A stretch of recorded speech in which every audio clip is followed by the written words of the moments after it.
So hello and welcome to the MyWhoosh Sunday Race Club. It's qualifier race number 2 for August. We're going to be kicking off the action with the women's race. That'll be followed by the men's race a little bit later on. My name's Matt Payne. I'm here once again in the studio with Emma Martin, and we're going to be putting words to all of the action that unfolds in front of us. And if qualifier race number 1 was anything to go by, today's going to be an absolute blast with some fantastically ferocious action right the way through all 6 race categories. Well, today we're heading to Arabia on the Tel Marib course for the women, 34.7 kilometres of racing, 335 meters of elevation. It does say kilometers on that map. It's not kilometers, it's meters.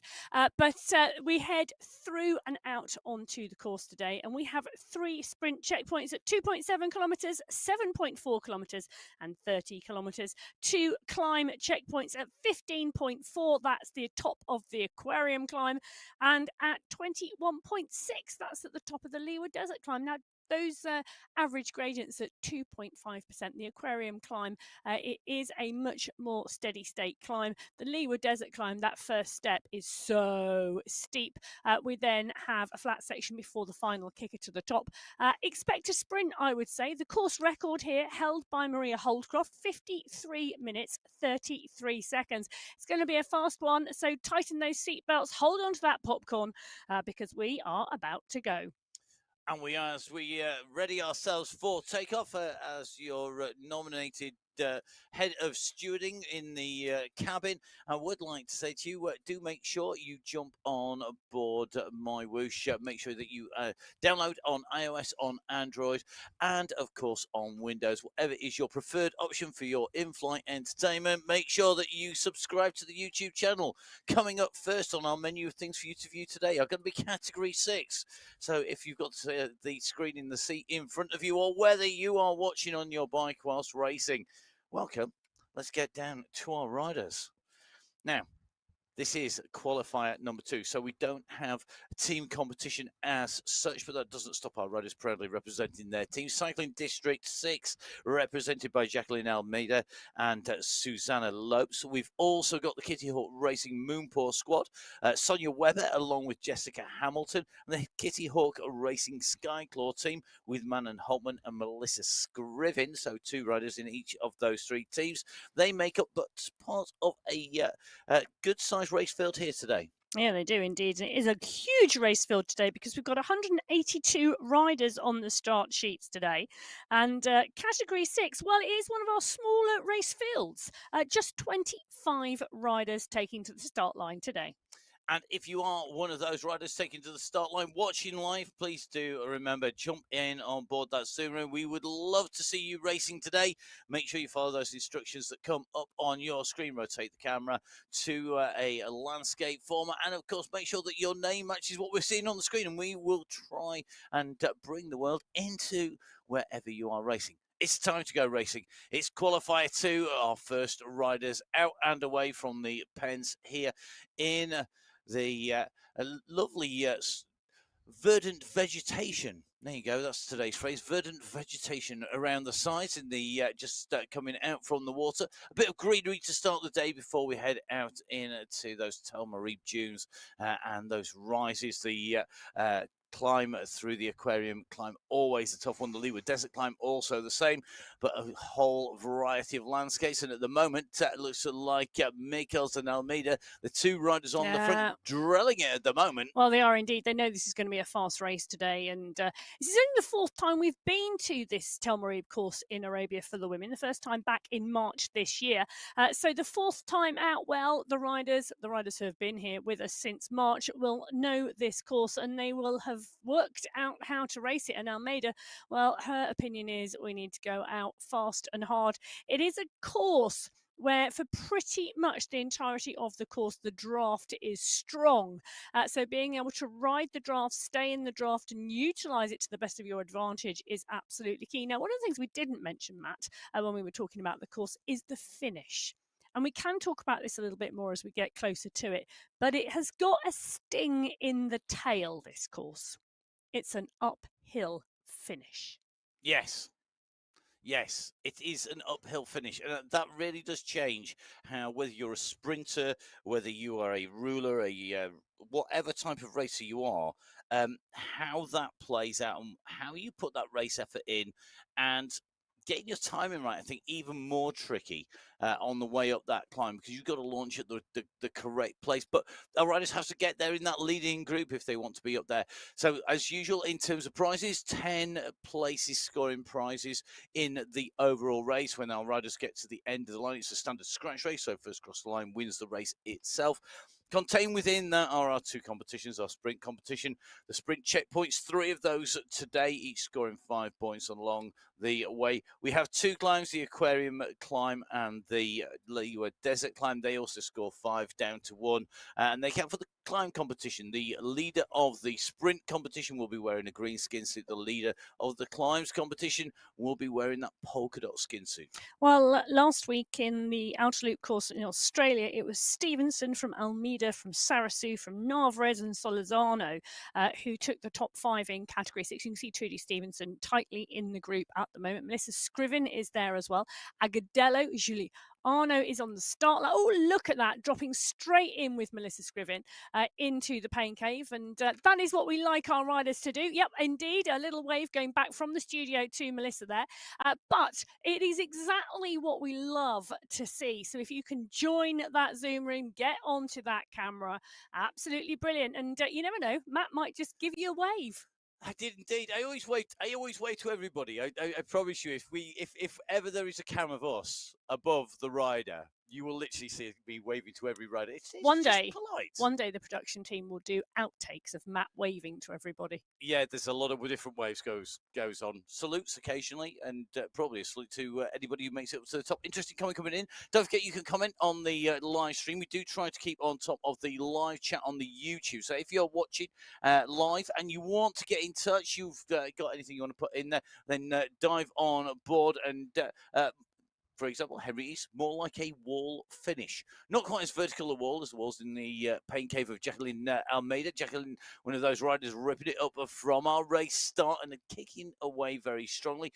Interesting to see the jump box and the background there to get those to do those plyometrics, and really interesting to see those riders who are really putting in those explosive training efforts to try and make sure that they get those explosive efforts when you're out and racing. Well, they do make a difference. And Almeida took 2nd place last week, so plyometrics obviously works.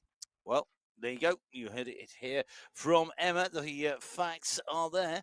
Let's move across to the fact that we have one team represented on our Category 5 teams. It is the Cycling District 5 squad. Sofia Rodriguez is going to be a captain in them. They're on the right-hand side of our screen, waiting down in the pens. Meanwhile, Jessica Hamilton doing what Jessica Hamilton does, exploding from the group and taking away the first sprint points. And each sprint segment has a prize related to each sprint checkpoint has a prize related to them. So the prize going to Hamilton. Meanwhile, away go, Category 5. Yeah, they do indeed. And up and out of the start pen they go. This is our smallest race field today. 24 riders on the start sheets today. It was Santos from Wilhelm to Geros, Hamilton and Idzik last week. It's going to be interesting to see whether we see a similar type of race today. But Musa Mansouri is in the mix. So is Rachel Kennedy. Isabel Alzat is in there. Nikki Lloyd. Liz Smithson is here as well as Joanna Warren. Katie Bago is in the mix too. It's going to be an interesting course, I think, for these Category 5 women. Now, the course record in Category 5 is 62 minutes, 45 seconds, held by Ella Vink. Ella Vink, part and parcel of the Category 4 race today. Yes, Ella Vink just joining Category 4, and going to be interesting to see how she gets on in Category 4. Meanwhile, we're in with Alexandra Knowles at the moment, and Knowles one of those riders who's been improving week on week. They're in with Becca Gentili, Marshall's in there as well. This leading group are looking pretty close together, and I think the smart money today, the smart riders are probably going to be taking it steady on the run into that first sprint. There's no point in winding it up too soon from the start, I think, because you're just going to get pulled back. Alexandra Knowles on our screens. The artwork in the background, as always. A prolific artist, Knowles. And one day maybe we will have to do a commission of something for Full Speed Event Studios, where Emma and I are today, and put a picture up on the wall. Fantastic to see, Alexander. They're focused down on the screen. You can see exactly what the riders see here. Great shot down. Yeah. In the studio for Knowles, they're looking down onto the race screen. Yeah, it is indeed. And you can see very clearly, a big screen in front of us so she can see all the action and take in all the data, because our viewers may be watching the screens and looking at the data and seeing all that different information in front of them. But the riders are doing that as well. And they're reading that data in terms of reading the race. And that's a really key skill set for our riders, is to make sure that they know exactly what's going on, how much power's going down. The more data that they can take on, the more they get information on what the other riders are doing, where they need to sprint, whether they need to pick up the pace, whether somebody further back is doing that as well, what those time gaps are. And you can see that all on the right hand side of your screen. The nearby list, as it's known, is the list that tells you who is nearby to the rider we're watching, which at the moment is Isabella Girardo. The riders can also scroll up and down if they've got the wherewithal to do that mid-race whilst racing and keeping an eye on what is going on, and they're able to do that on there. You can also get data if you are watching, and some of our riders do actually have this live as well, which is on the MyWhoosh.com page. It's MyWhoosh.com/results, and on there are all the live results. For example, if you are looking now, you'll be able to see that in the Aldar HQ Sprint checkpoint in category 6, Jessica Hamilton taking the win, getting 5 points. Almeida taking second for 4 points. Holtman taking third for 3 points. Stevenson taking fourth for 2 points, and Scriven taking fifth place for 1 point. And what I think is really interesting on that page, the section you were just talking about there, Matt, at the checkpoint, the first checkpoint, is the average watts per kilo of each of those riders to that checkpoint. We talked about draft earlier on today, and the power numbers being in green indicate the rider is in the draft, and that white bar, when they go into grey like they have just done, they are not in the draft, they're in the wind. Now, staying in the draft, the benefit is you expend less energy. You need to do less power to stay in position. If you take a look at those results, you'll see Jessica Hamilton goes through with an average 2.5 watts per kilo to the checkpoint. Behind her, Almeida's at 3. She went off the front at the start of the race and put in that big effort, and that's represented in her average power to that point. Now, Melissa Scriven, who we were in with in the pain cave, came through that point in 5th place in the race, 2.3 watts per kilo, significantly different average to get to that point than, for example, Almeida. Indeed, and all that data available, so make sure you jump on to the pages. There's lots of data, and that is one of the key things here on Cycling Esports. And on the Sunday Race Club, you get to see exactly what's happening now in Category 4, Cycling District 4. Tonkins and Freyas and Santos are representing the Cycling District 4 team as they await to go alongside the Pedal Queens with Louisa Schultz on the start line. Meanwhile, Nikki Lloyd powering through the checkpoint, taking top spot in category 5 from Joanna Warren in 2nd, Gentili in 3rd, Knowles in 4th, and Wilhelm in 5th. Let's go back to category 4 though. Category 4 races away. Time to see who is going to power out. We're in with Majewska at the moment. Strong rider Majewska, been racing already this week as well, I think. So yes, going to be interesting to see how she's recovering from that. Yeah, she is one of our Sunday Race Club riders who took the opportunity to join the open qualifiers for the 2025 UCI Cycling Esports World Championships this year. Those open qualifiers running in August. 2 more that our riders could join, but Majewska has already been doing the business in one of those earlier on this week. Now, Category 4, 37 riders on the start sheets today. We have 2 categories with 37 riders, Category 4 and Category 3. There are 2 largest race fields today. Really strong riders in Category 4. Heiborg took the win last week from Ciciolka, Halmanson, Kawazuska and Krasova. Ella Vink is here, as we said earlier on. Barragan, Herrera, Hill, Mongeli, Dowling, Taylor Carter is here as well. Takanis is in the mix. Alzat, Hyde, Sonason, Ellis. We could go on. Seb Al Ray is here, and we saw some phenomenal racing from Al Ray recently and some phenomenal climbing. There's not as much climbing today. It really could well be, though, that someone with some very strong climbing legs could top the table when we come to that steep finish at the end of the race. And it's a big group here in Category 4 that Sarah is in the middle of at the moment, just keeping focused on trying to stay in the front third of that so that you're not the wrong side of a break if it goes. Reminder, that first sprint checkpoint coming at 2.7 kilometres, so about 1.5k to go till we get there at the moment. The riders pushing along at the moment. Interesting to see that we've got Hadlock in there. De Grazia is in as well, so is Hill. Elos Mongeli's riding strongly at the moment as well. Dowling is in there. Don't discount Nina Dowling for any of these sprints, I don't think. In terms of that final climb, it's the sort of climb that suits not just a climber, but somebody who can really, you still got to be able to get some serious power down because you're sprinting basically up a very short but steep climb. Yeah, it's fabulous because it's the type of finish that suits a number of different riders. It suits a rider who can come out of the draft on the descent into it and use the momentum. It suits a rider who can sprint. It suits a rider who can climb. So actually, it's a really tight finish. And Angel Hadlock could well be in the mix today in Category 4 at that point in the race. She's looking very calm and considered at the moment and tapping along comfortably. Currently, Zone 1, Zone 2 in this pack. So it is rolling very, very gently. It is. It's taking it steady. Maybe just take a look at the Ferraris in Ferrari World as they make their way down in through this section of the course, or one of my favourite places to go in and ride as you make your way in and around this world. I have to say, quite enjoy going through there. Might have been known to do a U-turn or two on the way through. Now, just to do that, you can actually do that when you're on the game as well. When you're riding, so you can U-turn and go back if you like. Don't U-turn whilst you're racing. No, don't do that when you're racing. It's probably not a good move. I don't even know if you can. I can't imagine you can. I can't imagine anybody's crazy enough to try it, but you never know.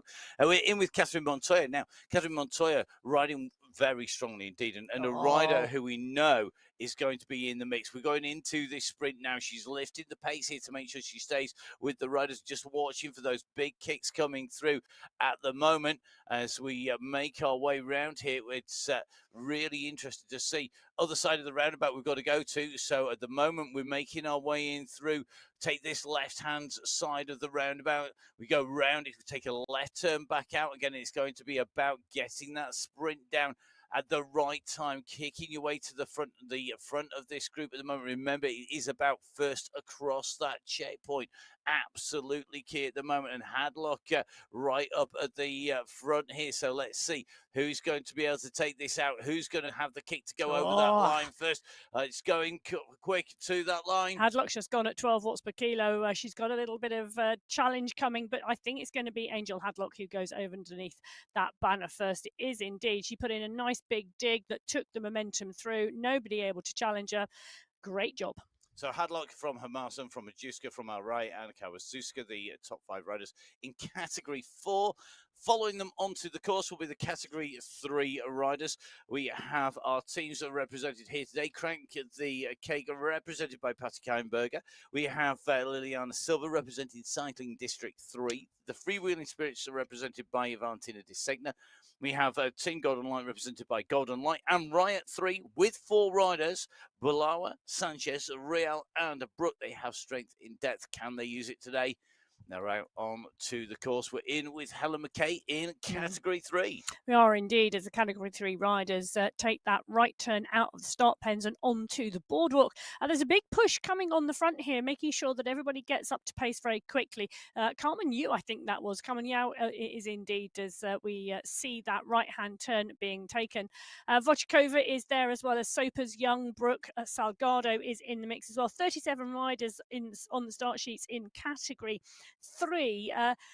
Last week it was Nielsen from Bergen, from Daniels, from Lip, and Nyquist. Well, I can tell you Holly Bergen has gone up to Category 2, which is a fabulous progression to see, but it is indeed still a stacked race field. Gina Van Rossum, Hannah Pekakova, Helen McKay, Jermaine Prado, Kim Bonilla, Lam Kong, Lucy Young, Melissa Simkin, Rebecca Johnson, Asulia Kasani, Jen Reel, Stefania Sanchez. She is always, I tell you something, Sanchez is one that goes underneath the radar sometimes, I think, but she is a phenomenal racer. She is indeed, and we're in with Johnson here in that pain cave. tapping away a rhythm, very familiar figure, Rebecca Johnson, one of our riders who has indeed joined that Zoom room. So do please make sure you do that. Make sure you join that Zoom room and get on that. And interesting to see the air conditioning unit blowing the hot air out of the room and keeping the cool air blowing into the room. Well, Johnson in that pain cave. She's tightly in this category 3 pack. Natalie Brooke is there as well. The pack rotating and rotating strongly here as they are out. They're up at 35 kilometres an hour at the moment. They're just over a kilometre into the race, wide across the road because of the steady state pace. And you can see they're in with Lorena Beltran, currently settled at around zone 2. And if you had to say which of these riders is likely to have a sprint finish as they come in to the sprint, as they come into the checkpoint in category 3, who would you be going for? Oh, as they come in for the sprint for category 3? Yes, not what's on our screens at the moment, just category 3 riders that we just seen set off. Oh, good question. I am going for Pekakova. Okay, let's see if it is Pekka. I think it's a good pick, Pekka. So will Pekka be able to do that? We did just see category 5 sprint through the checkpoint. That was Lloyd taking that from Alze, Bago, Rodriguez, and Giuliano. And I think that's 2 now for Nicky Lloyd under the wheels. So at the Al Hassan sprint checkpoint, Lloyd going over that checkpoint first. So 2 checkpoints for Lloyd at the moment. So working very well at the moment and picking up points in that sprint competition. One more sprint competition to go, but to take that, you'd have to be at the very front as you go through the Tel Marie checkpoint. And that's the other side of both of our climbs. One rider who's likely to be in there, Lorena Beltran. As you can see, our Colombian rider riding on the other side of the planet is currently in darkness because, of course, it is still nighttime in the Americas at the moment. So having a late night or very early hours very of the early morning, maybe. I think it will be over in Colombia at the moment. And at the moment in category 3, the pace is picking up. This run into this roundabout really is it's a significant point, isn't it, where we start to see that push come on. It is, but it is much further than you think on the other side till you get to the actual checkpoint itself. But the push is coming here, and it's Caroline Manfron who's pushing on here. Cracking push coming from her. Natalie Brooke to start, Stefani Piccolo, Lucy Young, Joanna Zinnemann, all in there. But Manfron is absolutely out and leading the charge here. She really does want it, but it is a long run to that banner, and the rest of the group are coming. Timing is key, and Helen McKay and Sabrina Horner might have it. Horner goes over the top. Sabrina Horner takes the first checkpoint from Helen McKay. Lucy Young is in the mix, and Caroline Manfron, who led the charge, will take 4th, I think. Yep, she does indeed over the line. And Valentina Designa, the last point scorer, taking 5th place there. So 5, 4, 3, 2, and 1 points for Horner, McKay, Young, and Manfron with Designa. The last point scorer there. We're in with Lucy Young at the. We're in with. It's going to be Kasani at the moment, just in that group. Ursulia Kasani, one of our regularly fast riders. Really good to see that she's in the mix here. I think a Lithuania rider. So, as these riders coming through from many different nations, we're just in the mix here. And that sprint, Emma, you can see that wind up. As you said, it's a long way the other side of the roundabout. Riders see the roundabout, time to go, that little bit of a twist, but timing is key. We saw McKay, we saw Horner there kicking from behind, moving their way through, using the drafts as long as possible. And that is absolutely key on this course today because other than the 2 climbing checkpoints, there's very little climbing on the course, and even I'd argue those 2 climbs, one is long and steady, or longer and steady, at around 3 kilometers at 2%. The other is short and sharp, and other than that, realistically, this is about staying in the pack as long as possible and poking your nose out front. Going for a long-range attack on these checkpoints is really, really risky because it is going to be a big group behind. The attrition that we see early in some other courses, for example, in Australia, doesn't happen on this course. The pack really does roll very, very quickly, and the draft really does help. Gina Van Rossum will indeed know that. She is regular on the Sunday Race Cup, and she does indeed know what she's doing when she's racing. She's on the bike in the pain cave 5. You can see the hydration there as well. Absolutely key for racing. You must indeed hydrate and fuel because a strong rider is a fast rider, and a happy rider is a fast rider as well. And sometimes there's nothing happier than having maybe a jelly baby or a Haribo whilst you're on the bike. Yes, and if you've been watching social media, you'll see a number of our riders stocking up for the MyWhoosh Championships that Did you kicks off see on Tuesday. the world champion? Okay, so fair enough. Jason Osborne, the world champion, does indeed live in Spain sometimes in the year, and Haribo are indeed made in Spain. Taking a little meander into the factory shop. Indeed, and there are actually factory shops around the globe because they're Ah. not just shipped from Spain. Lots of local places do that. In fact, near Pontefract in the UK. Is there? Well, I do Yes. know that once at a World Cup in a different discipline that was held in Spain, the winner of each category won a year's supply of Haribo. That's a lot of Haribo. Yeah. Has Angie Solzano got Haribo on the bars? Well, she has. She's going to struggle to get hold of it at the moment because Category 6, the riders who set off first are already on to that aquarium climb, as you can see, just starting to make the way up towards the entrance to the aquarium. It's the underwater segments are signified with those blue lines either side of the race route, top right-hand side of your screen. Solzano out of the saddle here, leading this group onto the climb, using that strength and power to put the pressure on the group of riders behind. Category 6 at the 5 kilometer marker, we were down to 11 riders at the front of Category 6, and you can see at the moment that we've got basically it's looking pretty much the same at the moment. It is so there's 11 riders in that group. We haven't lost anybody since that point, but they are the 11 riders who are going to contest the run up the climb at the moment. They're on their way, making the way in towards this tight left turn that brings us into the aquarium. The aquarium climb itself, from the start of the climbing to the summit, 3.2 kilometers. It averages 2.5%, but that is because there's a number of flatter sections on the way. Hamilton, I'm sure, will be wanting to stay with this group so that she can defend that sprint jersey going into the Tel Mariba checkpoint, because she took the top spot on the very first checkpoint, took the top spot on the second checkpoint, so has a good lead at the moment, but Almeida challenging on the way through those checkpoints. I think at both checkpoints, if I remember correctly. So that does mean that she's going to be under pressure. Indeed, yeah, Jacqueline Almeida second at both checkpoints so far. And I think Hamilton and Almeida could go right the way to the checkered flag today, both of them, and really contend and contest the race win. We'll have to wait to see, because we've still got plenty of distance to go underneath their wheels. We've got plenty of distance for all of our riders.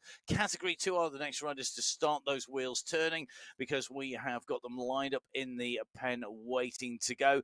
ABC Sports represented by Thompson, Schneider and Roche. Core 2 also with 3 riders that are represented by Giovanni, Gonzalez, Rur and Caramani. We have the Riot 2 squad. They're represented by Russell, Race, Hebersmith and Lucas. And the United Cadence with 2 riders, Denton and Manshandi. And Rianne Denton absolutely flying in the MyWhoosh and UCI World Championship qualifiers. Absolutely very, very strong in that. Away go Category 2. This is going to be really interesting to see who is going to be able to take away top spot when we get to the end of the course. Who is going to take the climbs competition and who's going to take away that sprint competition? Well, you know, there could be some quite tired legs in this group, because some of them raced not just Friday's Open Qualifier, some of them also raced Wednesday's Open Qualifier and doubled up. So this could well be the third hard race of the week. It's going to be interesting to see who can sit in and make the most of the draft today. Sophie Giovanni is on our screens at the moment, the French rider who was unable to take part on Friday due to the wildfires in France, in the region where she lives. So fabulous to see her back on the bike, and fabulous to see her in the mix. And you know, wherever you are in the world, if you are experiencing things such as those wildfires and the devastation that they cause, our hearts do go out to you. But Giovanni back on her bike and in the mix. Now she's in the mix and in the pack, and Wagner is there, Gothlander is there, Roche, Lucas, Manshandi. Do you know, this is such Category 2 is so stacked. And what I mean by that is there are so many riders in here that are so strong that could take the win, that could pick up points. It really just depends on what the strategy, tactics, and race plans are from each of those riders today. Now, last week on the Outer Loop course, it was Hakkinen from Koinstinen, from Brown, from Garea, and Vittori. Jenny X, Sarah Roach, Kate McLeod, Karamani is in there. She also put in a really strong race on Friday in that open qualifier. That was fantastic to see. She hung in there and really did not give up. I think she ended up in 8th place overall, which is a phenomenal performance. Tidholm is here. Gonzalez Rua. Now, for me, Gonzalez Rua is one not to discount on this course today because she has that perfect mix of sprint power, climb power, and the ability to draft. Well, the riders in the mix here, 29 riders on the start sheets in Category 2. We're seeing riders here move up into Category 1 as well. You know, we talked about Vittori last week. She's moved up to Category 1. Garea, she also was in the top 5 last week. She's moved up to Category 1. Brown is up. Koinstinen is still in Category 2. Mina Konstantin returning from a small break. I'm going to call it a small, short maternity leave. Heather Shanks in the mix. She's on the bike, and I tell you something, she's got to be one of the riders eyeing up today. Look at the numbers, the race numbers on the back behind her in that pain cave. I do love putting up race numbers. Yeah, look at that. Hey! Definitely. Yeah, I can confirm that I literally had to stop Emma from bringing race numbers into the studio before, now trying to pin them around the studio. And whilst they are motivational, they're not great acoustic sound treatment, it has to be said. Well, mine stay in the pain cave, along with other accoutrements. And I do like, I have to say, the odd motivational photo from racing. Really? Yeah, I do. I quite like that. Anna Svardström, Heber Smith is here. Bergin, Haag, Karamani, Banerjee, they are all in the mix. Jennifer Gothlander must be eyeing up this course as well because she's got a cracking sprint on her and really, really strong. She's eyeing up the first across the line at the first checkpoint. They're coming into that roundabout. Gonzalez Rua, one of the riders we said to watch, is there as well, but so is Gothlander. And Gothlander's just put in a massive dig to go with Gonzalez Rua. We're in with Dorothy Gonzalez Rua at the moment, and she really is pushing it. Oh, Elsa Haag is coming into the mix as well, and Sarah Roach is there as well. Haag's gone over the top. Gothlander responds. Gonzalez Rua responds. The three of them are absolutely dialing it towards this checkpoint. Oh, the push has gone from Gothlander again. Gonzalez Rua kicks again. Has she gone too late? She's gone over the top. She gets it to perfection. Absolutely brilliant timing and management of that effort from Gonzalez Rua. Oh, and we witnessed it as well. Get to see the face of the rider and the avatar in action across all 6 race categories here on the MyWhoosh Sunday Race Club. And it's our last category who are heading to race start. This is the race for the Elite Riders Ablock International. Core 1, Cycling District 1, Supernova, Sweat Sensations, the Breakaways, and the Watt Sisters all represented. Cycling District and Core with 1 rider each, Caramella and Hakkinen. 2 riders for Watt Sisters, Velt and Brooke. But we have the Breakaways here with Strength in Depth, 5 riders for them as they head out. Gallegos, Shaw, Bjarhead, and Van Heuling. So they are in the biggest squad. Supernova, Tomasi, Van Hove, Kalman and Field. And Tomasi, absolutely, that is something else again. Yeah, it is indeed. And the riders on the start sheets in Category 1, 30 riders in total. It's a big Category 1 race field today with the progression of those riders from Category 2, and well-deserved progression as well. Van Hove, Brook, Atkin, Fua, Hakkinen, Falensky, all coming out the start pen at a very steady pace. They are up to 36 kilometres now. The pack is rolling nicely, but very, very settled. You can see zone 1, zone 2s. You can see around 2.5 watts per kilo from this group.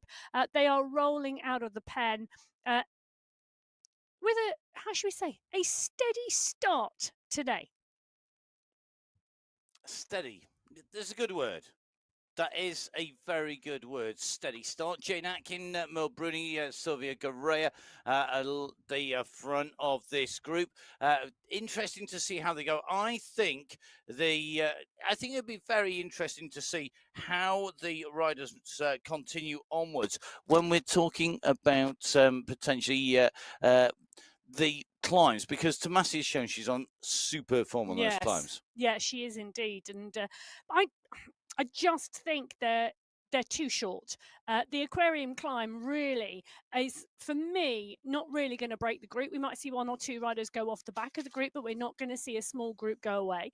I am waiting to eat my words later. You do know that. The descent off the aquarium climb, then we've got the leeward desert climb. It's a shorter, sharper push, and it really is a short, sharp push. We might see an attack, but it's still a long run to the finish, and that is one of the things to note. Now, Maria Holdcroft holds the course record on this course. Kate McCarthy has also taken a win on this course. So it's not just a dominant rider who has taken the win. And I'm just taking a little look back. I have just dropped into when we were here back in March this year. And I can tell you 1, 2, 3, 4, 5. I reckon it was a 6-up sprint that day, maybe even a 7-up sprint. So expect not big time distances and gaps towards the end of this. And we could see some really fast and furious racing. And Mary-Kate McCarthy, surely at the moment, is hot favourite for today. She's shown what form she's on. She's repeatedly so strong on the way through, irrespective of the course shape and design at the moment. And these efforts that you have to put in for the aquarium climb, the leeward desert climb, are very similar to what we're going to be seeing in things like the World Championships. And so I think with one eye on that, she's going to be doing training that suits this type of course as well. I think all of these riders are now doing training very much focused to those semi-finals in October, because I would expect all of these riders here on this start list, if they want to be there, will be there. But for me, this is about the nature of the race before the finish, and that's, to me, as to how this is going to play out and whether Kate McCarthy takes the win. Because if a group of these riders go in, it's going to be very dependent who is in that group. We've seen Catherine Fua put out some phenomenal kicks recently. That is obviously a piece of the toolbox she's been working on hugely. 14, 15 watts per kilo kicks she's been putting out. We know Gabby Guerra can sprint. We know Kate McCarthy can sprint. Maria Holdcroft has taken a win on this course before, and she's riding really, really strongly. We saw that in the open qualifiers on Friday. The question for me is, how hard did she dig in those open qualifiers? And how much does she have left today? There are other riders in here who could go really well on that finale of the course today too.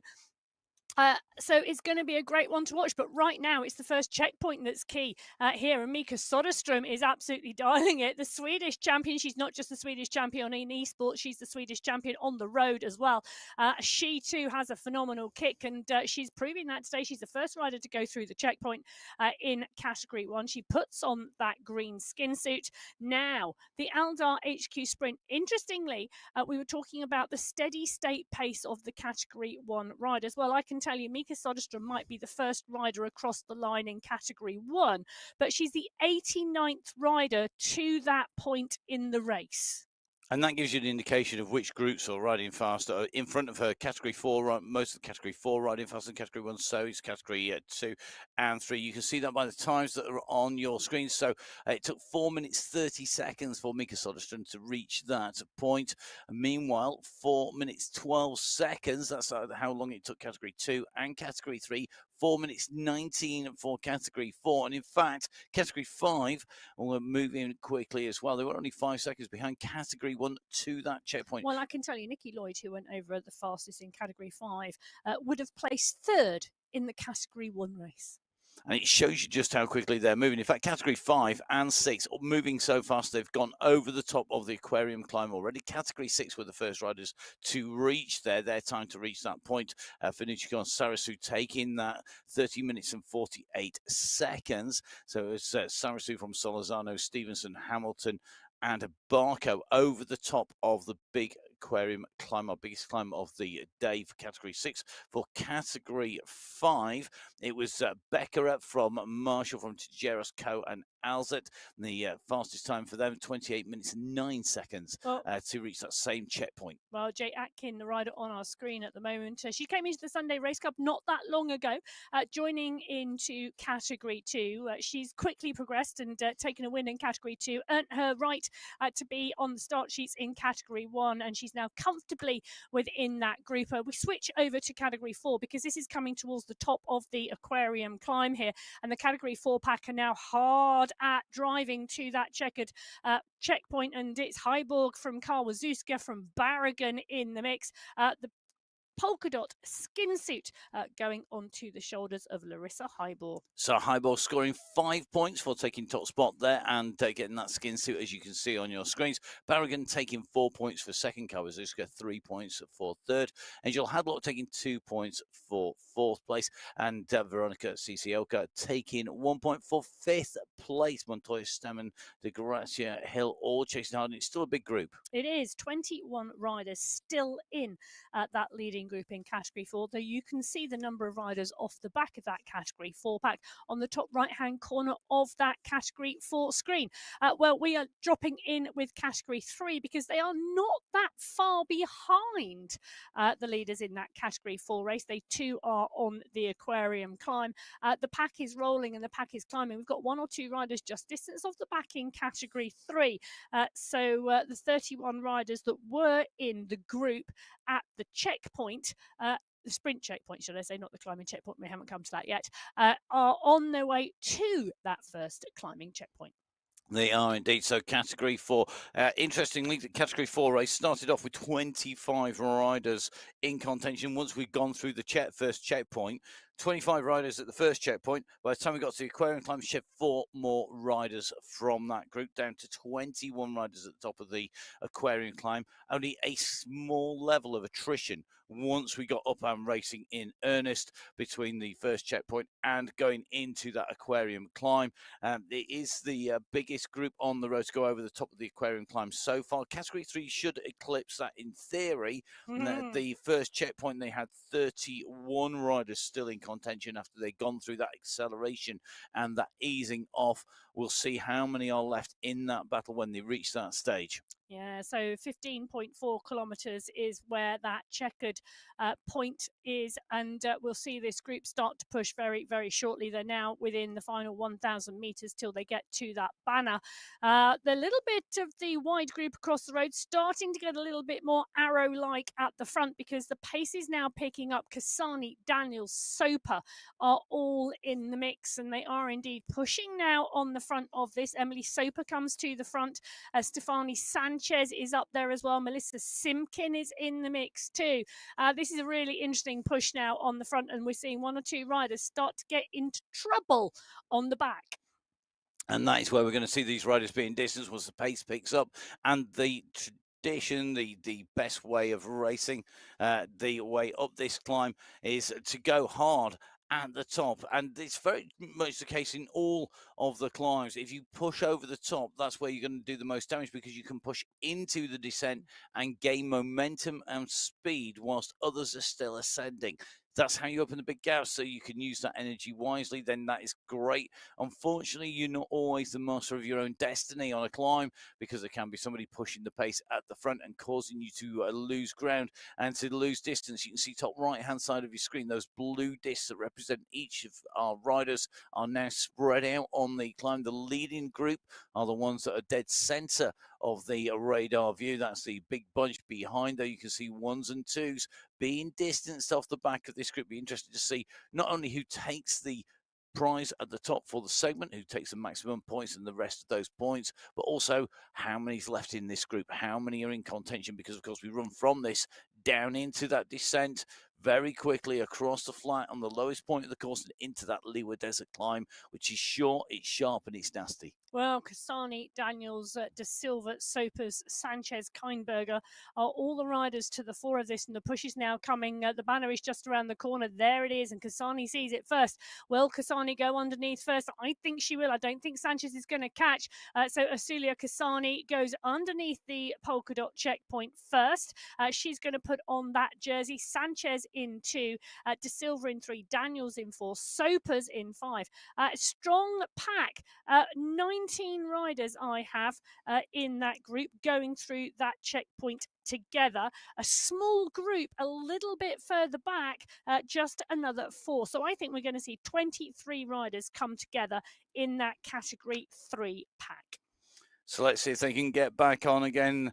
The group are not diminishing much in terms of category 4. We'll see whether or not that changes over much. We're going to have to see how that plays out as we go through category 3 on the rest of the race route. Meanwhile, category 1 in through the next sprint for Lenski, kicking on with Soderstrom there, but Soderstrom is holding the jersey because of that initial checkpoint as they came through that time. The faster kick, that faster snap working for Soderstrom. Soderstrom going through ahead of Filensky in second, Miros in third, Vittori in fourth, and Vanshaw in fifth place in category 1.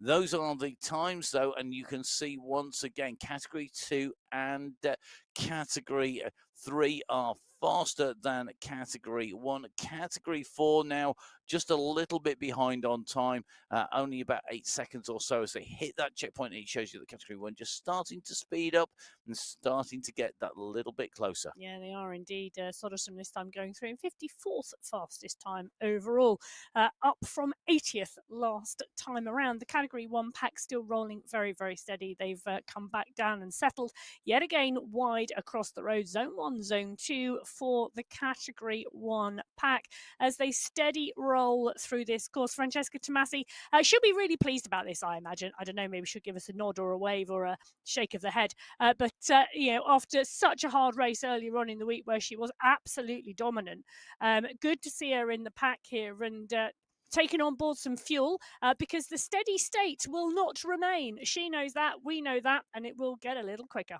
And it's all about timing here. So we've just seen them go through that Al Hosson sprint checkpoint at 7.4K. That was a gel. Gels depends on the type of gel and the way that your body deals with absorbing that fuel. But generally around 15 to 20 minutes before it starts to take full effect, that means you've got to be pre-fueling. You can't rely on taking fuel when you are hungry. You don't take on board drink when you're thirsty. It's too late. You've got to get that right. So choosing the moment after the Al Hosson sprint there to take that gel on board, and that should then start kicking in when you get onto that climb. You need that extra energy, those extra supplies as you go up onto the climb. Really, really key moment. Now, right-hand side of your screen, the leaders on the road.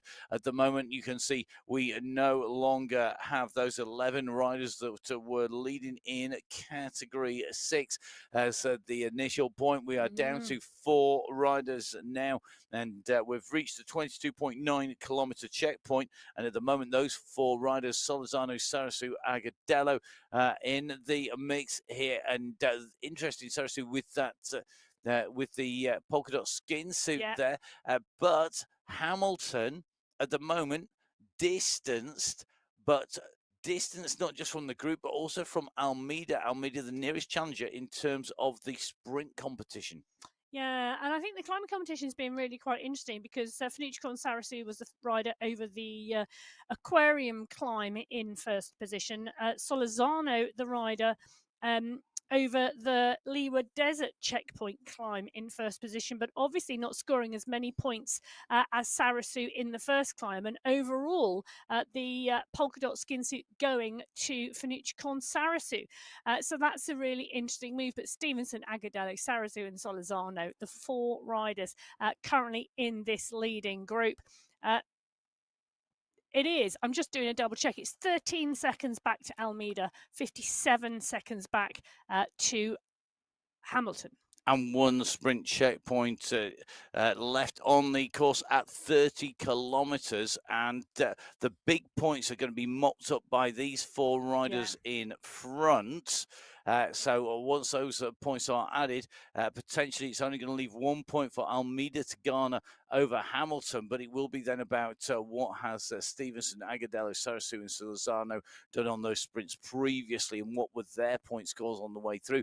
All these competitions evolving, they're live as you're watching here on MyWhoosh. Don't forget, of course, to subscribe to the YouTube channel. Hit that subscribe button and add yourself to the list there. Get that notification whenever we go live. That's not just with the Sunday Race Club, but that's also with the UCI World Championship, our public qualifiers. 2 done, 2 still to go. The MyWhoosh Championship that kicks off, the $1 million prize fund championship that kicks off on Tuesday. Very, very excited about that.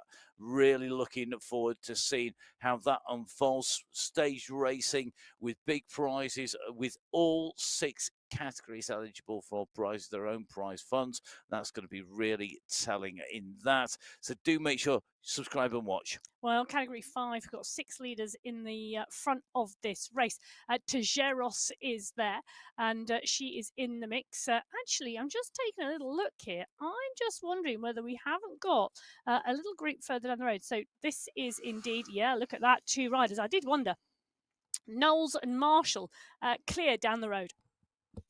So the leaders at the moment away down the front of the road, Knowles and Marshall, who have gone over the top of that climb. They're pushed on, and that Leeward Desert climb, just going to take a double check on there. Knowles and Marshall were clear ahead. They had a 4-second gap as they went over the top of the Leeward Desert climb. That 4-second gap has turned into 11 seconds now.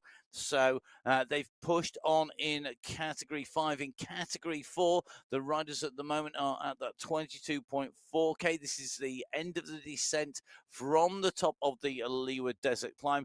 And so far over the top of the Leeward Desert climb in category 4, 25 riders have gone over the top. I think it's a leading group of around about 18 to 20 riders, though, in the lead group, with 4 riders chasing on. You can see that on the right-hand side of the screen, those dots just behind. In fact, if we look back now, behind Veronica Cicielka, we can see them. Cicielka tapping out a good cadence, 94 to 98 revs per minute on this run into the flat, just keeping those revs nice and smooth. And although it is flat, it is not totally without gradient, because you do see those little rises coming, and having the flexibility. A low cadence is great for putting down masses of power, but it's not responsive to other riders' moves. It's very difficult to pick the power up and to be subtle about how you apply the power. It's easy to do that with the higher cadence, and that's what we were seeing from Cicielka there. 98 revs, very, very easy to get that cadence just right. Meanwhile, in with category 2, they're on to the Aquarium climb, and we're in with Mina Koistonen once again, and out of the saddle, kicking down that power right up at the front of this group of category 2 riders on the climb. And this is a very small group compared to the number that we had as we rolled out. By the first checkpoint and the second checkpoint, we've gone down to just over 20 riders, 25 riders, in fact. But I think this has come down once again. Yeah, you can see riders getting distance off the back of the group. It's a strong pace being set on the front here. Tidholm, Koistonen, Shanks, Eck, Denton, Manshandi, all up the front here. Goslander is in the mix as well, just a little bit further back, just making most of any draft that is available. Schiavone is there as well. So category 2, making the way up towards the top of the climb here. This kick is going to be key, and Goslander is definitely one of those riders we expect to be in that mix. She's got a massive kick, but Sims is here, Shanks is here, Denton, Montero, Jaramillo is in the mix too. Tidholm's there. Denton, I expect to see push. Goslander is the rider, though, with that big kick. We know that she can sprint. Has she got the power on the top of this climb to lead them over the top? She's out of the saddle now in person, starting to rev, sits back down, doesn't want to go too early. And it's coming around this right-hand turn. Here we go. This is the run for that polka dot archway that signifies the climb. Goslander at the moment leading out from McLeod, and Goslander holds it. She's got Hog, she's got Tidhome challenging. Goslander goes in underneath the banner there. It looked so tight. It was very, very close on the line. Just waiting to see. Goslander takes it from Haag, from Tidhome and Denton. 0.03 of a second. So close there. So 25 minutes, 19 seconds, 0.942 for Goslander, 0.978 for Haag. Tidhome right behind, 25 minutes, 20.049 seconds. Category 2 going over the top of that climb. Emma, do we have a number roughly of those riders in that group? Yeah, we do. So 18 riders going through with 3 riders not far off the back of the group. And when I say not far back, they're about 3 or 4 seconds off of the group. They may come back on, they may not. But 18 riders in that leading group. Goslander, Haag, Tidhome, Denton, McLeod, Eck, Yaramillo, Giovanni, Coinston and Karamani, Svardstrom, Simmons, Manshandi, Reese, Wagner, Shanks, Hebersmith, Lucas, and Gonzalez Rua, the first rider off of the back of the group. So Lucas is the final rider in that group of 18. It's Gonzalez, Rua, Roach and Bergin who are just off the back. So category 1 on your screens just spread across the road at the moment. The rainbow jersey of the world champion, that is Mary Kate McCarthy, just at the moment holding the pace, holding tight. And Emma, they're doing 36 kilometers an hour on a 1.5% slope. And it doesn't sound like a huge amount of climb gradient, but it is enough. You can feel that when you're riding on the turbo.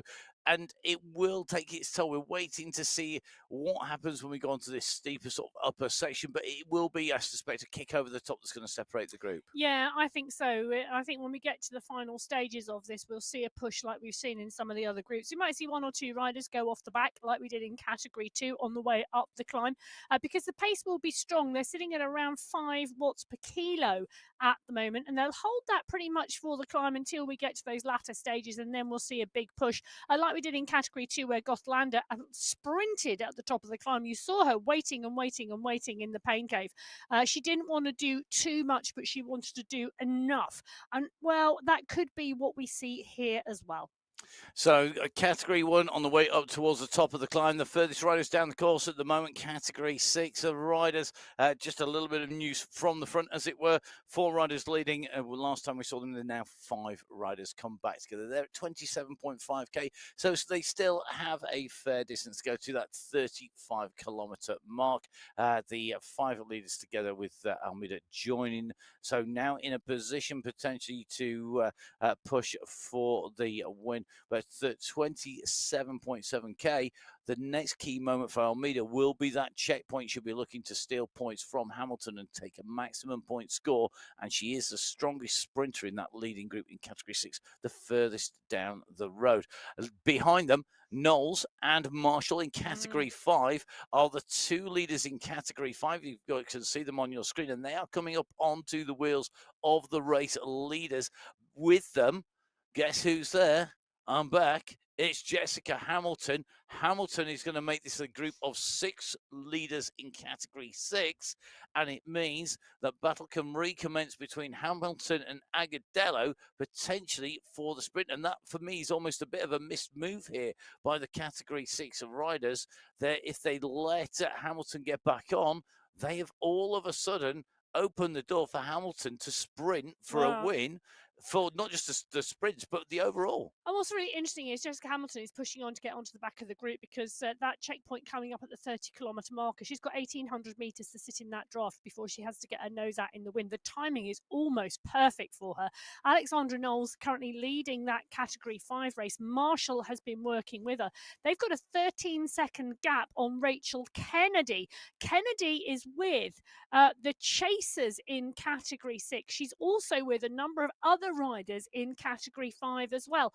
So it's a really interesting move at the moment at the front of this race. It's a big group coming up behind. And right in the front of category 1, big kick off the front there. That looked like it was Gabby Guerra who's gone on the offensive early to go clear. The response is coming from Fur behind, but I suspect it is Guerra who's gone over the top to try and clean up the points and take away that points segment.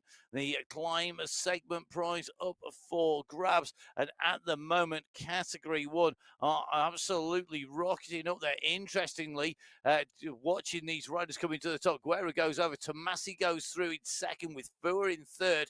Fua continues to push over that top a little bit further. Tomasi doing the same. They're wanting to get that drive, to get that momentum going. So Guerra taking the first of the climb segments at the top of that climb. Well, I'll tell you something, interesting move, because Guerra has not backed off of the pace. This is an interesting move underway at the moment, but Guerra, the first to that polka dot checkpoint, the aquarium climb checkpoint, 25 minutes, 28 seconds. Still not quite the fastest pack there, because the category 2 pack, Gothlanda, went over in 25:19. Kasani in category 3 led them through. Larissa Heiborg led through category 4. Natalia Becerra led through category 5. And you can just see now Guerra continuing to push, and that very slow start of category 1 really taking its toll in terms of them catching back the riders. A reminder that on the run through there was a real big time difference from the category 6 race start to 5 to 4 to 3, 5 minutes between each of those groups, 10 minutes then categories 3 to 2. So category 1 then a further 5 minutes back. They're making up time, but it is about pace to the time. It's the individual times to that point that count. And at the moment, category 1, I think, are paying the price for that pedestrian start to the base of the climb, because Guerra's been able to go clear over the top. Guerra has gone clear over the top, and it is I would have argued it's the key point to attack in the race, and Guerra has done that because they're on the descent now. She's got a gap of around 8 seconds. They come from the descent straight into the Liwa Desert climb towards that checkpoint as well. So another climbing section where if Guerra can push on, she can get a good enough gap. She knows she can hold it. Catherine Fur is in the pain cave at the moment. We can see her. She's going to be one of the ones who may want to push, but they look content to let her go at the moment. Fu is just riding around 2 watts per kilo in the group, potentially waiting for someone else to lead the charge. Well, Lone Escapee in category 1 for in that bunch. Lone Escapee in category 5. Jessica Hamilton has gone clear of the rest of those riders. Big kick from her. She's taken the last checkpoint in the category 6 race. She's gone clear of the category 5 leaders and the category 6 leaders. And Hamilton took 10 seconds gap as she went sprinting through to take away maximum points. That confirms her as the winner of the sprints competition in category 6. In category 5, the climbs competition confirmed with Gabrielle Marshall. You can see on your screen multiple groups on the road. There are 6 race categories in each and every Sunday race club, spread on the performances, based on the performances that the riders put down. All riders in all race categories verified on the Sunday Race Club and across all of the public qualifiers for the UCI and for those MyWhoosh Championships that kick off on Tuesday. At the moment, category 1, the furthest rider was leading group back. They've covered 18.3k. The rest of the riders further down the road. The furthest riders down the road at 30.8 is the leader of the race. That's Jessica Hamilton in category 6, who is about to be rejoined by the leaders of category 5. That's Marshall and Knowles, with Stevenson, Agadel, and Almeida and co. The chasing group in category 6 also making the junction. That's going to make 7 riders at the very front at 30k. But leaders all the way around the course. You can see right-hand side, category 4 at the moment. They're coming up to that checkpoint at 30 kilometers at the moment. And category 4 just going in through that checkpoint. Category 5 have gone through as well. 5 was Knowles from Marshall, from Co, from Tajeras, from on the way through. Category 4 is Hamarson leading from Stemmen, from Perry, from Restrepo, and Highball. Well, category 1, you can see the riders still out front. Guerra is indeed that rider. The pack rolling steady behind Fua, Brook, Van Shaw, Holdcroft, Lennon, Bruni, all in the mix. Bjarhead, Atkin, Vittori, Gallegos, they are all there. And wide across the road, they're about to come into that Leeward Desert climb. The checkpoint is at the top. Well, let's see what takes place. Seba Al Ray, we're back in with her. She's part and parcel of a big group of Category 4 riders. They've caught a group of Category 5 riders, and they are rolling strongly at the 30.5 kilometre marker. So the Category 4 group on the way through. So we're still having the ability to wave at the moment, which is always good. So we seen a very compact group hit nicely across that group. Meanwhile, Category 1 on to this Leeward Desert climb. This is a short, sharp, nasty climb. The longest section of this climb is the first part of the climb, but then you have a flat section and then a steep sting in the tail. That second kicker that you can see on the profile line, top right-hand side of your screen. And as these riders go through them, indicated by the yellow vertical bar on the top right-hand side, that gives you an indication of their position. So at the moment, this group about halfway up the first part of the climb. It'll level, and then they'll be on to the second. At the moment, Guerra still clear at the front. McCarthy biding a time here in this group, and at the moment looking like she's holding junction.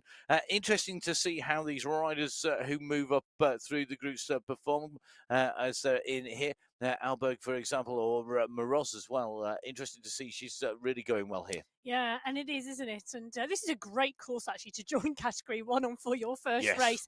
It really is. Kate McCarthy on our screen at the moment. The rainbow band's blowing in the breeze behind.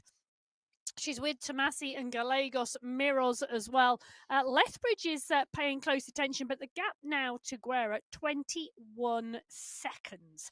As you can see, we did mention 1 or 2 riders would get distance off the back, and you can see 4 riders now no longer in the pack. So a number of riders just starting to be distanced out of the back here. Just a little bit of news from Category 2 whilst we watch Category 1.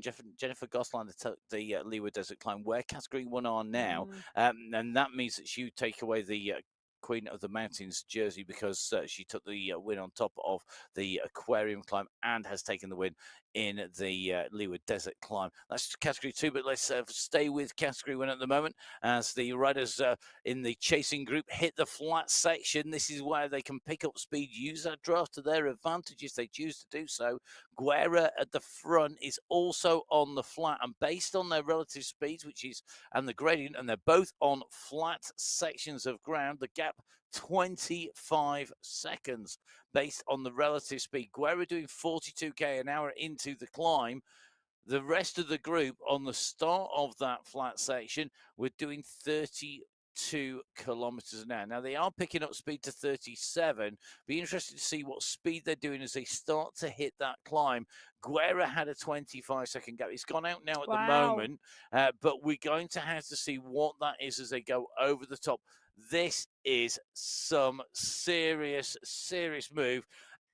Once you've got this gap, you've got to commit. I think for me, whatever Guerra's plans were, whatever her training plan was, whatever her race plan was, she needs to just throw it out the window and just go now. Just gamble and go. Because I think this is worth it. She goes over the top of the climb. At the moment, it's Tomasi who is climbing, leading the group. She's got McCarthy on her heels. So Guerra has gone over the top. She went over the top in 33 minutes, 38.808. So 33.38 as she went over the top. The group are continuing to ride at the moment, and that time is ticking away. Guerra has gone. Has she got enough here? It's a long run to the finish. My goodness me. 13-kilometre run to the finish, and Guerra is now going to need to time trial and get into that rhythm and really start to get her head down and settle in. It's going to be interesting to see what the group do behind, but Guerra goes through at the front of the Category 1 race at that checkpoint, 33.38. Gothlander takes Category 2 through 34.12. Kasani takes Category 3 through 35.01. Sisioka takes Category 4 through 36.01. Knowles Category 5, 38.18. And Solazano Category 6 in 41.45. And it's about 30 seconds the gap between Guerra and Alberg as they went over the top, almost exactly 20. In fact, it is going to be 29 seconds, 29.1-ish by my very bad maths as they went up over the top from Guerra to Alberg. That is the Category 1 race, but let's see now where the riders are going to be at the front of the race. Well, we've got a gap opened up. Gabrielle Marshall and Alexandra Knowles pulled clear of the rest of the group as they came into this climb. They managed to open a slight gap to the rest of the group. The rest of that group made up of Category 6 riders, Agadella, Amida, and Hamilton. They are the riders behind Coe, and Alza and Kennedy are not that far behind either. The distance at the moment shortened as they make their way up this climb. Knowles still chasing here at the moment, trying to chase to our leader on the road, which is Marshall. Agadella and Almeida are ahead of Hamilton in Category 6, but this is going to be really, really key here. Who can hold on in Category 6? Can it be a Category 6 solo win? Will it be a Category 5 solo win? It's going to be a real battle. Leading is Marshall in that polka dot skin suit. The chaser is Knowles behind. The riders behind Agadello and Almeida, this duo that you can see with those purple jerseys on Agadello just in front there. It is Almeida with the white jersey. This is a desperately painful finish around this left-hand turn. 13%, the gradient. The legs are going to be on absolute fire. The lungs are going to be screaming at them that they need more oxygen and that you know that you still got to keep pushing. We're at 34.4K. We have got to reach 35K, and that gradient does not relent. Oh, it doesn't. It absolutely doesn't. And it seems like such a long final 400 metres to the finish line. But Marshall's doing a sterling job. She is 12 seconds clear. Knowles, I don't think, can make it today, but it is going to be, well, it is still 250 metres to go. Can Knowles close it down? Alzat is there as well. I tell you, Alzat is only 9 seconds back from Knowles. He's a 1, 2, 3 in this Category 5 race. Kennedy 4 seconds back. Kennedy's got company, and that's Agadello, the leader in the Category 6 race. But right on Agadello's wheel is Almeida. Look at that group behind. And there is very little draft advantage here being in the wheels. This is literally rider v gravity on the slopes here, making the way in towards the finish of qualifier number 2 in August as they make the way up this slope. Alza chasing Knowles, chasing Marshall. Kennedy has now gone over the top of Agadello. Agadello has 3 seconds in Category 6 from Almeida. That gap has opened. Marshall tapping out a superb rhythm here. Really is setting the pace coming up to the top of the climb.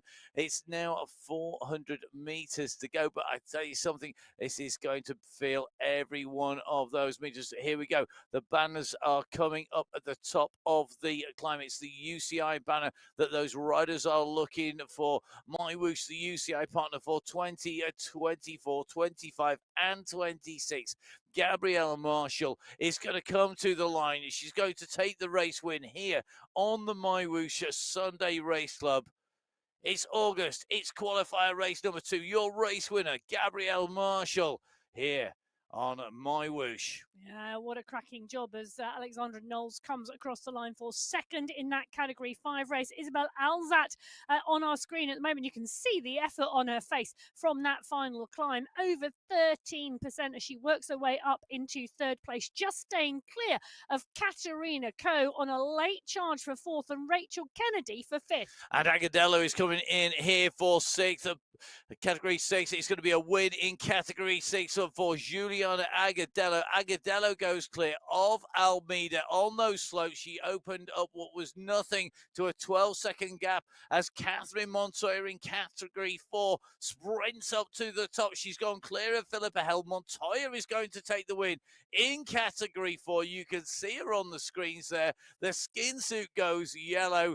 And if she's got the oxygen to comprehend what's going on, she's just taken the win on the MyWhoosh Sunday Race Club in Category 4. A fantastic result as she comes in and over the line. Montoya from Hill, from Highball, from Restrepo, and Barragan in Category 4. In Category 5, Marshall from Knowles, from Alzette, from Coe, and from Kennedy.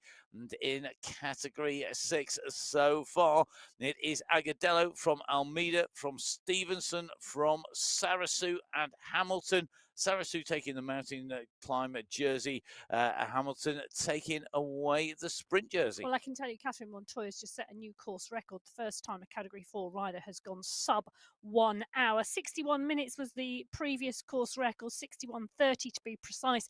At 59:17, she has smashed it.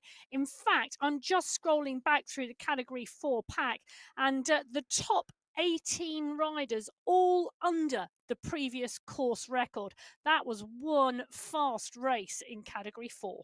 It certainly was. We're just keeping our eye on Aline Francisco de Silva here, who is the rider just in front of Ursula Cassani. Ursula Cassani, though, quickly coming up on the wheels, using those climbing skills. She's already taken the climb competition in the Category 3 race. She goes up over the side, and you can see down on those drops, using that to make that power to go through, moves up on to the tops on the bike there, putting everything through the machine as she tries to drop De Silva. De Silva responding here, wanting to get onto the hills. I do not discount Vanilla or Alta Marina or, in fact, Kong, because they could all go up there. Beltran's climbing well as well, so this is going to be about who's got something left. Has Cassani done the work too early? Has she got enough in the tank here? She's got to keep that power going all the way to the line. She'll be able to see that banner up in front if she looks at the screen. Her head goes up. She's looking to see how far to go. Bonilla now up into second place. Alta Marino moves over the top of her. Now moves into second, pushing Bonilla down into third place at the moment. Alta Marino climbing well this latter stage, moving up on the right-hand side here. So Cassani in the polka dot skin suit, about to be sandwiched between the two Philippines riders as the leader on the road now, Angelica Altamarino. You can see her on the screen here, and that is a very fast cadence as well for the climb. You can see the difference here, really dancing on those pedals. Needs to kick right through the bottom of that pedal stroke, use every single calf muscle, every single quad muscle, everything, every single fiber in your body to get to the line. Three riders together. Cassani now goes over the top in the polka dot skin suit. Now comes a secondary kick from Alta Marino. Can she go over the top? She can't. Ursula Cassani recovers and kicks again to take the win in Category 3. Phenomenal performance from Cassani, from Alta Marino and Co. on the way to the line, but Cassani victorious at the end. That was fantastic. I have indeed just given Cassani a round of applause in the studio, because that was one battle with the two under-23 riders from the Philippines. It was indeed. Cassani taking top spot, Alta Marino taking second, Bonilla taking third, De Silva taking fourth place. The rider taking fifth was Emily Sopers, ahead of Sanchez, Beltran, Daniels, and Kong. A fantastic battle in Category 3. Well, we drop back in with Category 2, and at the moment, Joanna Tidholm is off the front of the pack, and it's a big pack chasing. You can just see them coming around the corner, hidden amongst the hedges, as you can see on the screen. But Tidholm has gone for this at the 30.7 kilometre marker. Kate McLeod, Ruti Rees, they are on the front of the group behind, and it's a big group behind us. Remember, we had 17 riders in the group after we'd gone through the Liwa Desert checkpoint. The Tel Marib checkpoint, Category 2, have also gone through, and I'm just taking a little look. I think we've got 16 riders in that chase group, all chasing Tidholm. So one rider out front, 16 riders chasing in Category 2. And the push now coming from Kate McLeod behind. Interesting move. She does not want to let Tidholm go. I don't think I would either. I think that's the last thing you want to do at this stage is let somebody get a decent gap, because if they can hold it into the base, that's just sliding room. No matter how bad a climb you have, if you take a minute into that climb, you should get over the top in front. Well, I'm thinking let's just do a little check here as to see who is in the chase group. So Tidholm out, Haag, Svardström, McLeod, Karamani, Rees, Denton, Gothlander, Heber Smith, Lucas, Eck, Queensland, Shanks, Yaramillo, Giovanni, Manshandi and Wagner are in the chase group in category 2. That is lining itself up to be a great finale. Coming up towards the final sprint checkpoint is category 1. And we've still got a rider out front. So Guerra still out front at the moment. And you can see 6 seconds now. And it is about, well, she did have a bigger gap at one point. But the chase group behind, they are rolling strongly in the draft. They're over the 42 kilometres an hour at the moment. But the category 1 pack is huge at this point in the race. We've got 500 metres till the next checkpoint, and I think they're going to bring Guerra back into the fold. And I agree with one of the comments, category 1, just giving enough rope.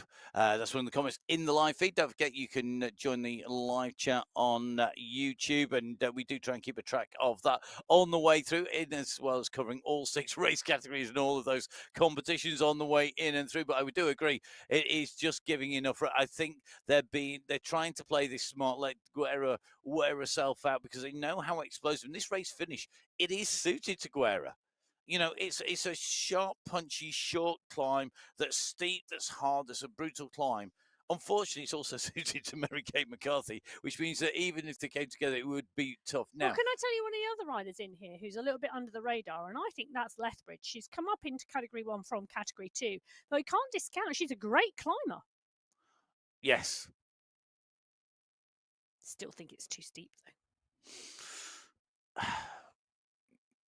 So, okay, if this group goes in together, who are you going? Would you go for Tomasi, who's shown that she's got some fantastic climbing? She is almost a pure climber. She's so good on those climbs. I know. I think it is going to be McCarthy, Guerra, Tomasi, Alberg, maybe.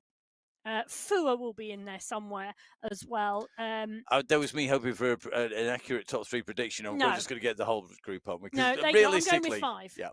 If realistically, I think in category 1, when you come into this, it's about who's been training as well. Well, I also think it's about who wants to dig that deep today. Talking about the other comments in the chat, they are quite correct. The MyWhoosh Championships does start on Tuesday, and it's an 8-day stage race.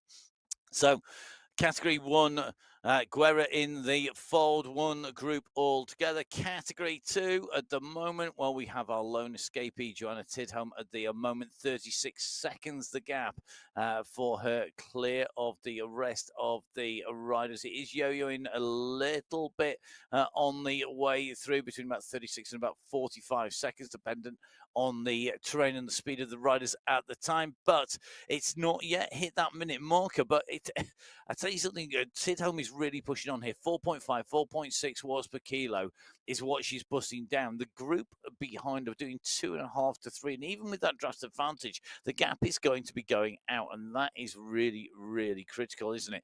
Get that gap, get it as big as you can.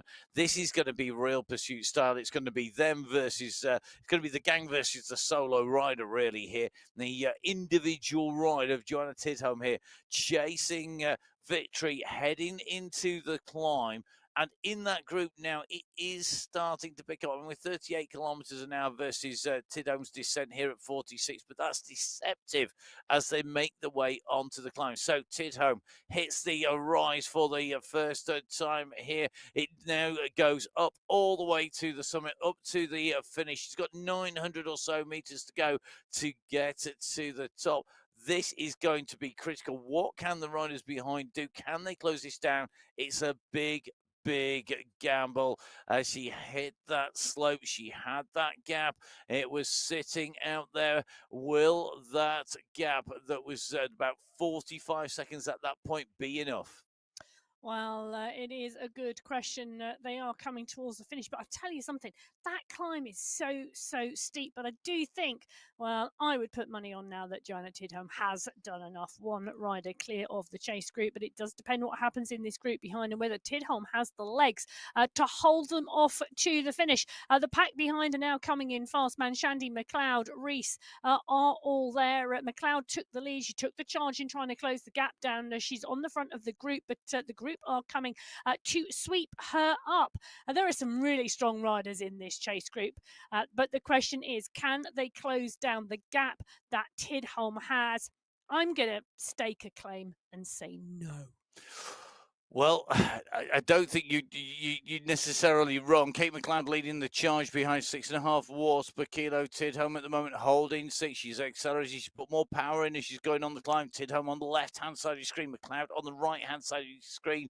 Behind the chase being led by Sophie Giovanni holding over 7 watts per kilo. Hard moving well, as is Denton. And also in that mix is Koistonen. But Giovanni starting to close down on Kate McLeod's back wheel in second and third place. First place at the moment is Tidholm. The gap, though, it is holding at the moment. She's still got 30 seconds to McLeod. The banner is in front of Tidholm. Joanna Tidholm now needs to find that extra reserve. It's just a drop behind. Just seeing the powers fluctuating between McLeod. Giovanni's been climbing strongly at around that 7 watts per kilo, and she really has made up some ground. But you can see the distance behind Joanna Tidholm. In the background, just coming out from those blue arches, are the chasing group behind.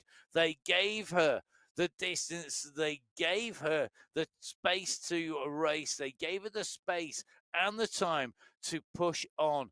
Is it enough? The answer is going to be yes. Joanna Tidholm. Fortune favours the brave and the bold. Today, one rider in Category 2 has been brave enough and bold enough to go and make it stick. Joanna Tidholm, the winner in Category 2 on qualifier race number 2 of the MyWhoosh Sunday Race Club. What a ride. Oh, it was indeed a cracking ride. Giovanni trying to go clear of the group behind. Really interesting move. So Giovanni, who is climbing strongly at 7.5 watts per kilo. Good to have you back on the Sunday Race Club, Sophie, and kicking strongly. Sophie Giovanni comes into second place. She's going to be ahead of Haag and Denton. They're coming in one by one. Meanwhile, in Category 1, the attack has gone from McCarthy. It's been answered from behind. Guerra and Atkin trying to stay on those wheels at the moment. McCarthy really winding this up on the descent. She's trying to take as much momentum into this descent as possible, but the group, the pack, have got the draft advantage. They've got the pace, and look, they're swarming like bees behind in the yellow. They're going to come over the top. Have they got the sting that's needed to deal a fatal blow to McCarthy to take her out of contention? She's now dropped right to the back. On the front is Guerra. At the back is McCarthy. In between, Tomasi and Fua pushing hard, and Fua is right on the wheels of Guerra. You can see her on the bottom left-hand side of your screen.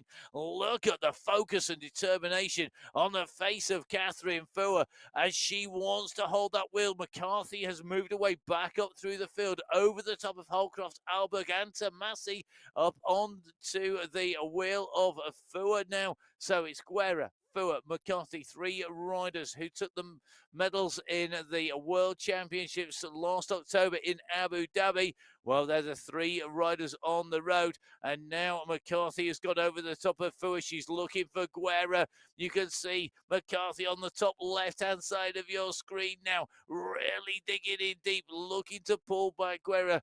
Guerra is in front. Here she comes. So the polka dot skin suit leading at the moment. That's Guerra. The white rainbow banded jersey of the world champion comes up on her shoulder behind. It certainly looks like Fua is holding that position strongly in third.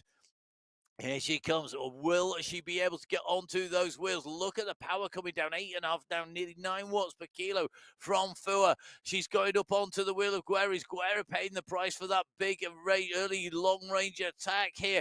Guerra's got a dig to not get past by Fua, but Fua is coming past like an express train. Has she got enough momentum now to carry her onto the wheels of the world champion? McCarthy is looking to take away another win here today. She's not relenting. This is Kate McCarthy. Time trailing into the line here. You can see that she's given it absolutely everything. She had the gap. It's another win for McCarthy. First place for McCarthy, a second place for Catherine Fua, getting the power, the pace, delivery right, and the timing right to come in second. Gabby Guerra taking away the Queen of the Mountains competition and taking away third place here today Holcroft coming through for 4th. Tomasi's going to come through for a top 5 position, I think, here today. What a ride. What a race in Category 1. Well, look at the effort it took those riders, and bearing in mind you were watching the gold medal winner at the World Championships last year and the bronze medal winner on your screen. Both of them giving it absolutely everything today. And the face of Tomasi, you could see she was giving it full gas as well. She took 5th place here today. A fantastic ride by her behind. You can just see the riders continue to come in. Hannah Hackinen at the moment just chasing Lizzie Brooke in towards the line. And that race really exploded as they came onto those final slopes. A big group coming in. It blew apart on the final climb of the day. Very, very much a good move there. So McCarthy takes away the win, 53 minutes, 53 seconds behind, 3.4 seconds down. Catherine Fuhr in 2nd. Gabby Guerra takes 3rd place at 7 seconds on the race leader. Holcroft in 4th. Tomasi in 5th. Bjornhead in 6th. Lethbridge in 7. Alberg in 8. Bruni in 9. And Van Shaw in 10th.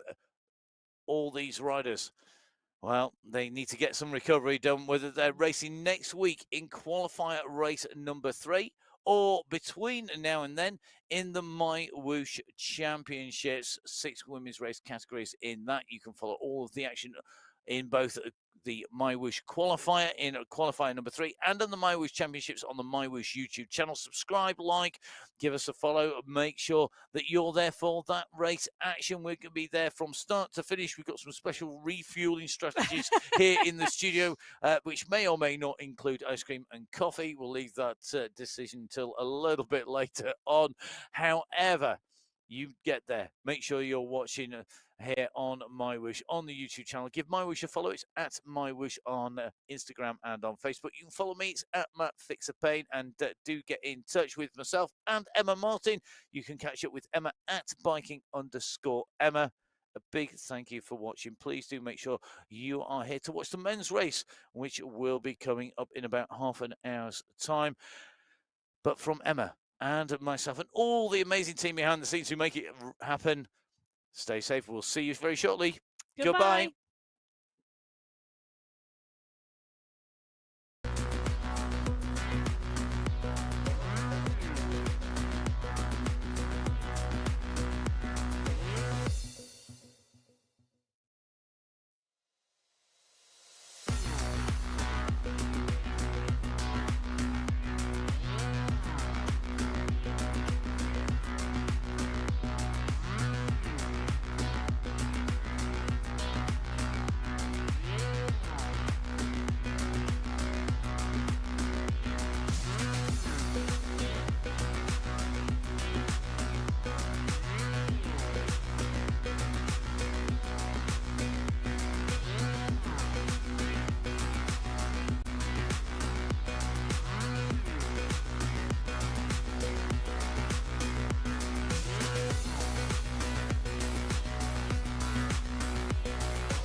So, hello and welcome back. If you were watching earlier on in the show to the women's race, it is MyWhoosh, it's Sunday Race Club, it's qualifier race number 2, and it's Matt Payne here with Emma Martin in the studio to put words to the race action in our men's race that's on its way very shortly indeed. The women's race was a very interesting one with lots of people trying to break away, and I think a lot of the riders very mindful of what's coming up in the near future, not as near as Arabia is and the Seven Gems course. Yeah, the men are out on the Seven Gems course today. 50.3 kilometres in distance, 351 metres of climbing.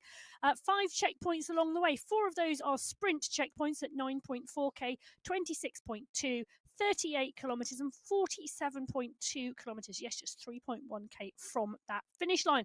The climbing checkpoint at 19.6, there is just one, and it's tiny. It's 1,000 meters in length, but it does give a kick because it's a 5% average gradient, the Leeward climb checkpoint. It's short, it's sharp, it's steep, it's punchy. You get to the top of it, there's a little flat plateau, and then you climb again. There's lots of short, sharp climbs on this course, but they just add up to that 351 meters of climbing. It's a fast course, it's a rolling course. It's just the 3rd time the men have ever raced this course. The course record is held by Jason Osborne, the world champion, 65 minutes 24 seconds, set in May, qualifier 2. And last week we saw a win for Michael Vink. He took another win on the course. That took his wins up to 47 wins in the Sunday Race Club. He continued that form in the week. Now, if you don't know and are going to be watching back qualifier 1 and 2 from the Worlds, close your ears for the next 5 or 6 seconds because I'm going to give you a spoiler out right now. Michael Vink continued that form, taking a perfect point score in the qualifier 2 race. He's the man to beat in category 1 at the moment, and we'll have to see what Jason Osborne can bring to the party. As usual in the Sunday Race Club, we have got 6 race categories. Category 6 our standard race category, and then category 5, 4, 3, 2, culminating in category 1 at the top of the tree. Well, you can see them down in the start pens. They're getting ready to roll. 313 riders on the start sheets today in the men's race, and 53 of them are in category 6. And we have teams represented today. BMC well represented with the High 6 team, Criddle and their captain in them. We've got BMC 6 with Wakefield, Trooper, Olsen and Cronje all contesting the race captaincy. The BMC 6s, well, Marius Fossey top of the tree there. Cycling District 6 represented by Barroso. Level Carbon, Lloyd and Fiddler joint captain in that team. With Spinergy, a triumvirate of talent. Abbott, Demanion and Llewellyn heading up that squad. Second only in terms of numbers to the BMC 6 squad. The Last Samurai are represented by Marcus Brito, Wheelies Racing by Bianchi, and the ZTBR Yanamani squad, Osmar Vass, are going to be riding for them. 2 qualifiers done when they get to the end of the course today. It's going to be an interesting 50.3k of racing. It's qualifier 2 of 4 qualifiers this month with the final at the very end. It's time to go racing. First riders away in the men's race in qualifier 2. Well, it was Marius Fossey who took the win last week on the outer loop in Australia. Arago took the climb and 2nd place. Tiger took 3rd. Skretting took the sprint competition and 4th. And Toro came through in 4th. Well, dialing it on the front of the category 6 race, they are indeed, as they swing right across the boardwalk, across the water. And it's Adi Kane who's pushing on at the front. Osmar Vass is right up there as well. Montoya Cadabona, Sagai is there, so is Fielder and Casagrande, and the pace just continues to push here. A very quick start out of these pens, quick way to eliminate any riders who really weren't quite awake when the start was given. And that is a really good tactic, I think, at this stage in the racing, because if you can kick on early and leave behind a number of people, you may well find that you've dropped a good sprinter. And today, drafting and sprinting is going to be with the paramount skill for the riders, really. Being able to draft and then sprint from the draft, sit in the draft, rest, sprint clear of that. But there are some rises on the way through. I mean, none of these are huge. I mean, to be fair, probably if I threw the TV out of the studio at the moment, it'd make a bigger bump on the in the ground than we are going to go over today. Could I just say that was so funny? We just watched Newman come over the top there and come directly off the pace as though to say, okay, enough is enough. We need to back this pace off a little bit because this is just too spicy for the start. Yeah, not going to happen. Nope, not going to happen. It was a good try. It was a good try, but I just don't. When you've got no big climbs, everybody feels like they've got a chance. Osmar Vass here, definitely in with a chance today. Vass racing for the Yanomami squad from ZTBR squad. A regular rider here on MyWhoosh, and you can just see out of the saddle here, just kicking those revs over a little bit more, just making sure he stays in contention, just running into Ferrari World on this course in Arabia on the 7 Gems. And Vaz at the moment still holding a nice position inside the top 10. We have a long run, a decent descent, a little bit of a dip and a rise before we come to the Abu Dhabi Sprint Checkpoint 1. And that does mean, for me, it's not a pure sprinter's checkpoint. Pure sprinter's checkpoint for me, one where you can have a group work where there is no climbing in the 5K to it, and it's all about pure speed and power. Because we've got the climb immediately before, that little bit of a rise immediately before, not a pure sprinter's climb, because you've got to get over that and then kick again. And I think that's going to do maybe just dull down those the real big watt monsters out there. Well, Fielder in the mix here. Interesting to see, he holds the course record for Category 6 on this course, actually. So Alexander Fielder in the group at the moment. The course record, 79 minutes, 35 seconds. And if they keep this up, well, Marius Fossi leading the charge at the moment. He took the win last week. This could be broken today. It could. It would not surprise me. And in terms of when we go and race and we get faster races, it is usually on the, it's not necessarily the first, but it's in the second, third, fourth, sort of the early iteration of going on there. But of course, it has to play out like with the riders. And we did see in the women's race, a large number of riders been steadier in the later categories. Those riders who maybe are going to be battling it out, contesting world champs and MyWhoosh championships. Yes, and of course the two open qualifiers this week for those MyWhoosh championships, the world championships and the MyWhoosh championships coming up on Tuesday. Indeed. So MyWhoosh, the stage race is kicking off on Tuesday, running for 7 stages over 8 days with a Sunday race club in the middle of that.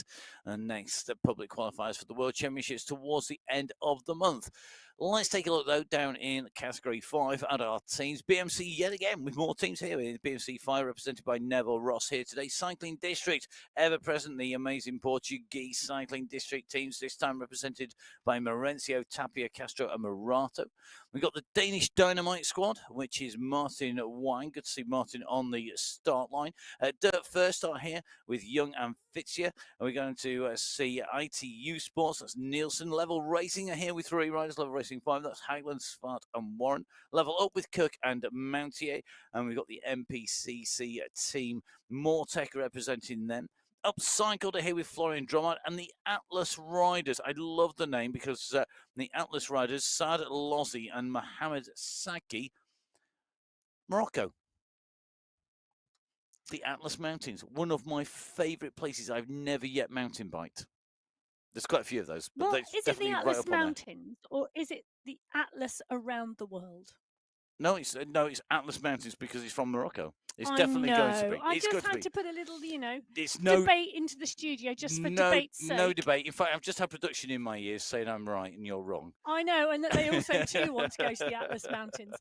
It's high on the list. Everybody's wish list at the moment, but the wish list for Category 5 as they come out the start pen is to get across that line first in around 50 kilometres time. The pace is hot and the pace is fast, but it's much steadier on the front than it was in Category 6, and the pack now settling very quickly after 500 metres from that pen. Ben Kirk is here, David Young, Alex Lark is in the mix, Robert Edwards is there as well. Now last week it was Tapia from Friedeck, from Hertz, from Pulaka, from Mountier, and Pulaka took the sprint competition. Gonzalez not making the top 5, but taking the climbing competition. on the outer loop, and that particular course where the climbing comes at the midpoint of the race. One of the interesting challenges there, so Gonzalez taking the climb competition, but not making it to the finish line with the top 5. Today, the only climb checkpoint on this course comes at 19.6, really early into the course today. It is really early. Now, one man who I think is going to be very glad of today's course, I am probably with him in this, being of a similar age and a similar stature, that is Matt Smithson, who's out and racing in the course at the moment. Matt is a bit faster than me, I have to admit. Although I think one day we'll have a race between ourselves. Maybe we should have a charity race between the two Matts, Matt Smithson and Matt Payne. You never know. It could be quite entertaining, couldn't it? Could. Emma's going, I could beat you both. No problems. No, she's not. But it's interesting to see the pack here and the different dynamic between the Category 6 race and the Category 5 race coming out of the pen and into the Ferrari show world here in the world in Arabia. And I think one of the big things here, I mean, the dynamics have changed over the years since we started commentating on MyWhoosh about way back in 2022, I think it was, if my maths is correct. It goes by in a blur. But what hasn't changed is the riders' enthusiasm for the racing, and that translates in how these riders are out there putting the power down. Great to see Eben Swart here. Eben, one of our real regular riders. And this could be a course that suits Eben Swart. We know he's got a fantastic kick on him. We know he's got a good sprint. Thank you very much for waving, sir. A wave back, of course, from the studio. We maybe should have a wave cam count on the way through. How many riders wave to us and how many we managed to wave back to? One day production are going to put either a shortcut wave video out or a little bloopers wave. Yeah, that could be dangerous. Pulling faces at camera time. We will see. Emmy Swart right on the front of Category 5 on your screens at the moment. Category 5 at 2.5k. The furthest riders down the road currently at 5.6k. They're the Category 6 riders who settle 5 minutes in front. 5 minutes after Category 5 started, we will see the start of Category 4.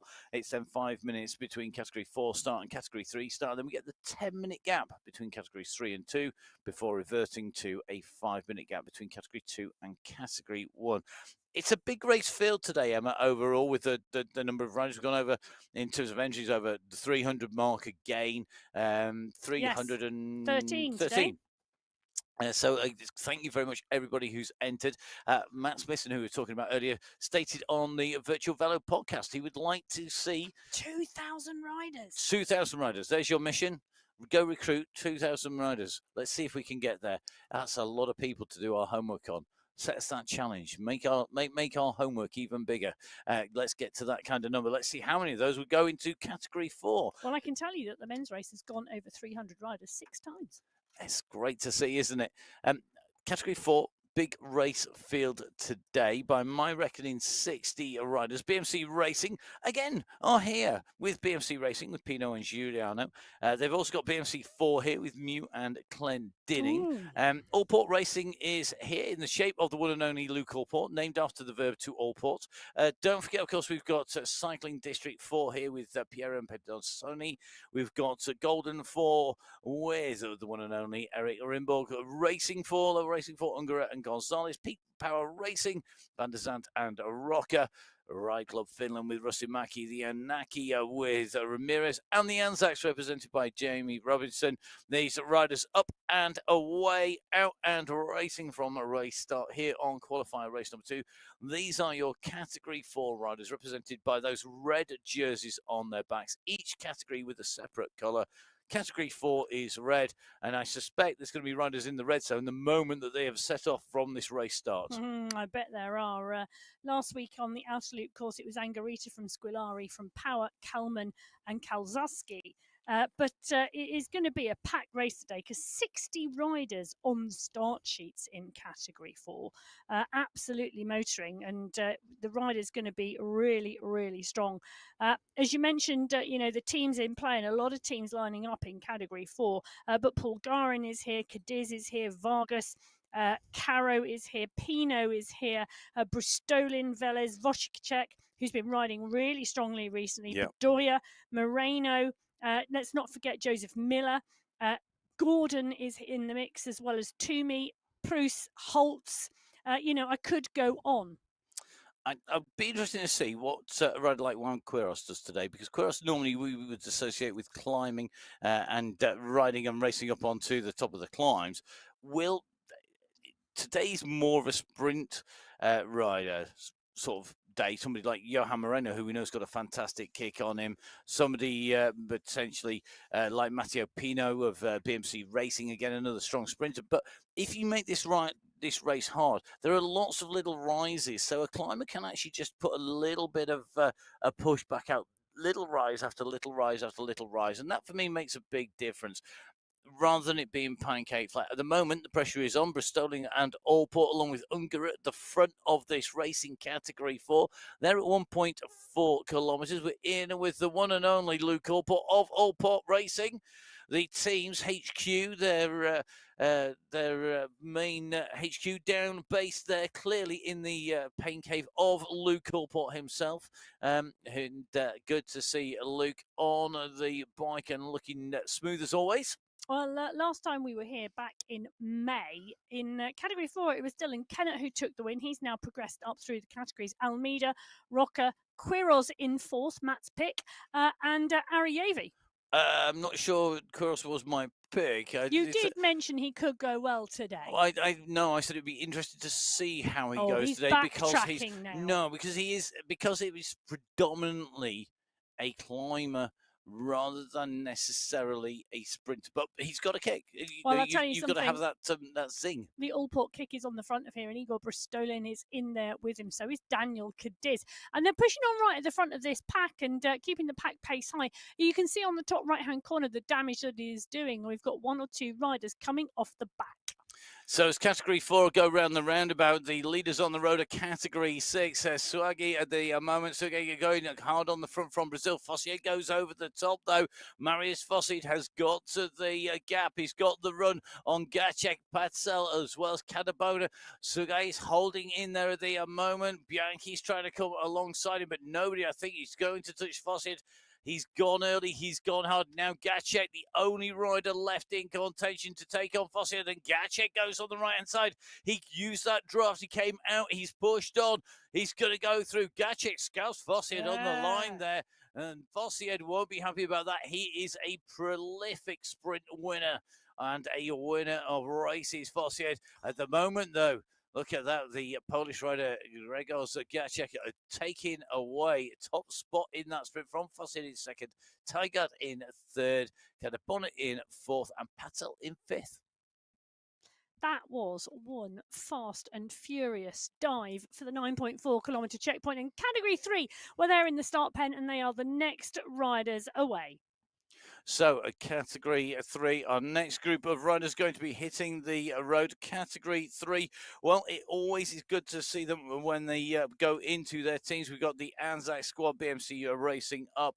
We've got Dario Esports, Level Racing 3, Team Velos Chile, all with one rider, with Bloom, Brooker, Bombatini, Morgan, and along with Rushman and Cabrera, respectively. 2 riders for the WhatsApp team, Ivor Shura and Walter Clays. 3 riders for Level Golden, Backen, Lane and Sully. Cycling District 3 with 4 riders, the biggest squad here today. Johnson, Andrade, Almeida and Brignell. The riders representing the Portuguese squad of District 3. Will they be able to make it count today? Will those strengthening numbers play out on this flatter course today? Well, they're out and away from the pens in Category 3, which means a slightly longer gap now to our next race start. Remember that between Categories 3 and Category 2, we have a 10-minute gap. All 6 race categories here on the MyWhoosh Sunday Race Club. So we always try and cover as much of every single race category as possible. Impossible to cover absolutely everything, but we'll get as close as we can. Okay, Emma, Category 3 riders and races. Another huge race field here. Riders that took my fancy today. Andre Diduch. Okay. Big kick, big sprint, always a rider to watch out for. Mathieu Kalman and Nicholas Fournier, also riders I think who could be there or thereabouts, but not necessarily having that same big kick power. But I think the course may well suit them. And I also think Henry's might be up for today, whether or not they're going to be able to take on the likes of Walter Clays, who, if I had to pick one rider, Clays would be he for today. Well, that's interesting. We've got one rider going off the front at the moment, and that is Ivo Sur. He is often one of those riders who goes hard at the start. My marks on my start sheets, I have Joshua Haggerty. I have Daniel Tidholm. And Nick Squillari. Oh, yes. Yes. Those are the ones I've picked out for today. But there are lots of riders here. I mean, there are 58 riders on start sheets in Category 3 and some real great riders in here. Bakken is in here as well for Level Golden. And Rune Bakken, I tell you something, you shouldn't discount him either. I wouldn't dare. Well, the push is on the front now with the chase coming on to pull the rider back in. And Ivo Sur has had his time out front. The rest of the group now wanting to close him down. And Patrick Bloom is the rider doing the work, coming back to Sur's wheel. So at the moment, Ivo Sur, teammate of Walter Clays, off the front there, making everybody else work. Bloom chasing hard after him. They're currently at 1.2 kilometers covered. This is the run through for well, just minor undulations facing the riders at the moment. Emma, we've talked about the MyWhoosh Championship, and probably now's an opportune time to expand on that somewhat, because we have got coming up 7 stages in 8 days, kicking off on Tuesday, and it covers all race categories. So the riders that we're seeing here, Sur and Morgan attacking on the front, Barney going after them. We're going to see these same riders in action. It's not like we've got just like the public qualifiers for the World Championships. We've got riders battling and competing across all 6 categories again in those MyWhoosh Championships. We'll drop into that expansion very shortly indeed, because a brave move on the front here. Eben Schwartz being joined by Joel Warren, and in fact passed by Joel Warren on the run into that 9.4k sprint checkpoint. Warren's going to take maximum points, 5 points for him. It will be 4 points for Schwartz. Thema, Kriwanos and Smithson chasing behind. Could well be they're going to be in those points at the first sprint. Warren from Schwartz, from Smithson, from it's just changed again. So Warren from Svart, from Theme, from Kriwanos, from Smithson. They are your 5 riders in Category 5. In Category 6 through there, we saw Gatchet going from Fossier, from Tiger, from Catabana, and Patzel. Okay, we've got a few kilometres. Let's bring some details, some colour to the picture on the MyWhoosh Championship. Overall, it is 7 stages on 8 days, with a rest day on the Sunday for those riders choosing not to ride the MyWhoosh Sunday Race Club. 6 race categories in there, men's and women's. Total prize fund is $1 million. Those are the headline facts out there. Let's break that down a bit further. Yeah, so the men are going to be racing 440 kilometres over those 7 days. The women, 340 kilometres. The elevation gain for the men, over 5,000 metres of climbing, 3,800 plus metres of climbing for the women. And as we said, it's a real mix of flatter courses, hilly courses, mountain courses. There's a time trial stage in between as well. And we kick off stage 1 for the men in Japan, 57.1 kilometres of racing on Tuesday, 471 metres of climbing. It should be one of the pretty much fastest stages. The climbing competition, there is a lot of climbing, 3 climbs on that course in Japan on stage 1. 2 sprints, so both of those competitions open up on that day, along with what will be a young rider competition, an over 45 masters competition, plus the GC. So sprints, climbs, and age categories as well as the overall, and it is a scratch race in and overline. That's a taster of stage number 1, which will be kicking off the action. I'm hoping to see Jakub Wojciech there. Jakub, on your screens, you can see 2 trophies on the shelf already. Will he be taking away the sprint here today? The checkpoint, he's got the gap at the moment of 6 seconds. He's going to need to kick on at the moment to stay clear, just keeping it smooth. And you can see just calmly taking a drink whilst he's off the front. He's got to be happy sitting at this pace at the moment. 8.4k behind him. Kadir's starting to push across that gap. So that might be a case that he's going to lose a position or so. We're going to go dive in with the riders a little bit further up the course. Category 5, you just see James Moutier there in company as they ride here. And good to see the team down there. So great to see riders in person. The Category 5 riders make their way around this sweeping left-hand turn. The Category 5 up to 11.6. And just taking a look in the pain cave, that looks like a canoe in the background. Well, actually, it's a kayak technically, but yes. Well, if you're interested in watching the MyWhoosh Championships, we will just say one last thing. The women's race goes live on the MyWhoosh YouTube channel. Will be live around 10:10 Central European time.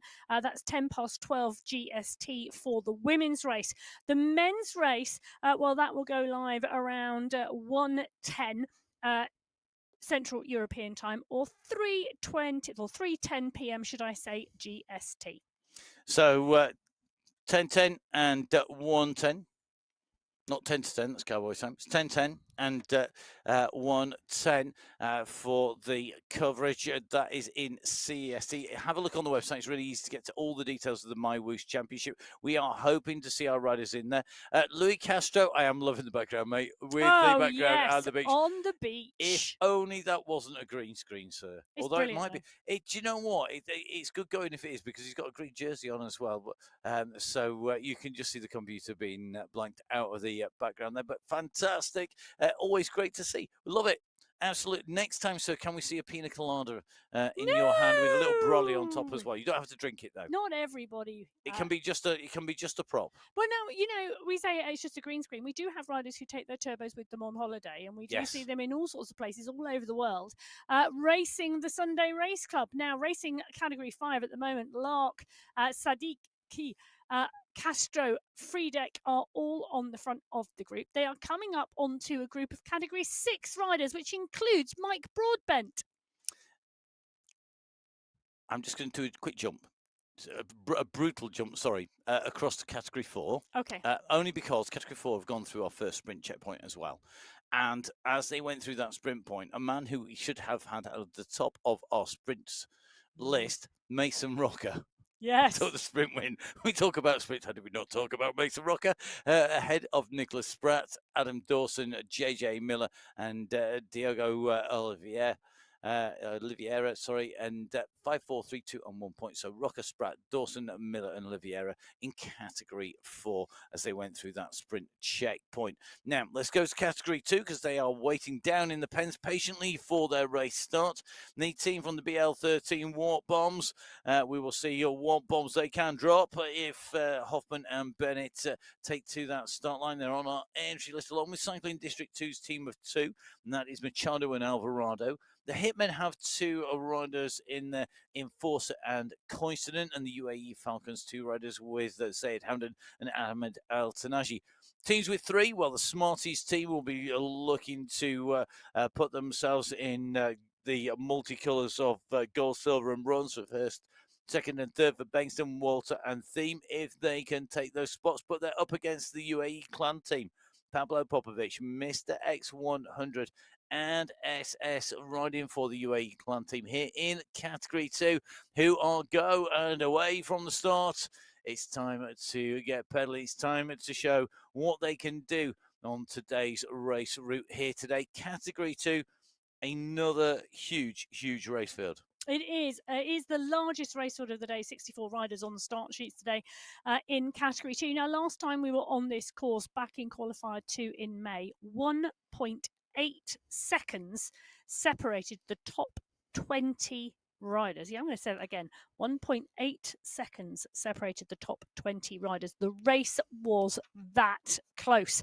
How anybody rides away from this group today, I will be amazed if they can, because it is a phenomenally packed race. Nathan Guerra's here, Becker's here, Damsgaard, Simmons, Milostic, Graves, Kiddle, Carradine, Havo, Bert Kane, Cam Winfield, Damien Kisnowski's here, Daniel Bendetti's here, Daniel Mundell's here, Dylan Kennett's here, Ika Morel, Ivan Newkey, Jonas Bjarhead, Lasse Hansen, Lucas Hayland, Mark Santo, Marsan Trojnowski, Marsan Wozniak, Martin Matheson. I could read the entire list. Alexei Kalman is here, Andrew Downey, Godzari. It is going to be a cracker of a race. And Ross Fawcett, now he's also a rider who, for me, has really been coming back into form. He has indeed. Whether this course is going to suit him, he's a good all-round rider with the ability to kick, to pressurise. What a good sprint on him.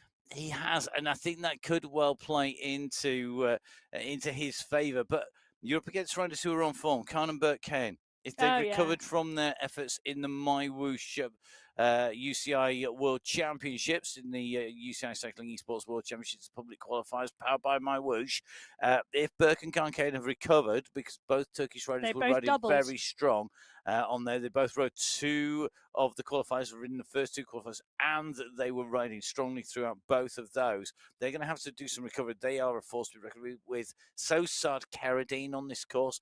Trzynski, I think he could be up there. Zach Ney, you can never discount from the front of the race. Andrew Downey, another rider who could be up there. Cam Winfield, a rider who came to the fore in the MyWhoosh Championships we were just talking about in 2023. Said it plenty of times before, but we'll say it again. Cam Winfield cannot be discounted when there is a sprint at the end of this. Olivier Simmons, likewise, and also Jamie Cahill, strong rider. In fact, Olivier Simmons on our screens. So will it be Olivier Simmons' day? Interesting investment in the ice vest as well, by the look of it. Sensible move in Europe at the moment. I tell you something, I wish I had shares in ice vest sales, because they've gone through the roof recently. I've not seen so many riders wearing them, and the tech is well and truly proven. So we will see just how that plays out. Emma, I think, has just seen the bit of the side which says "always earned, never given."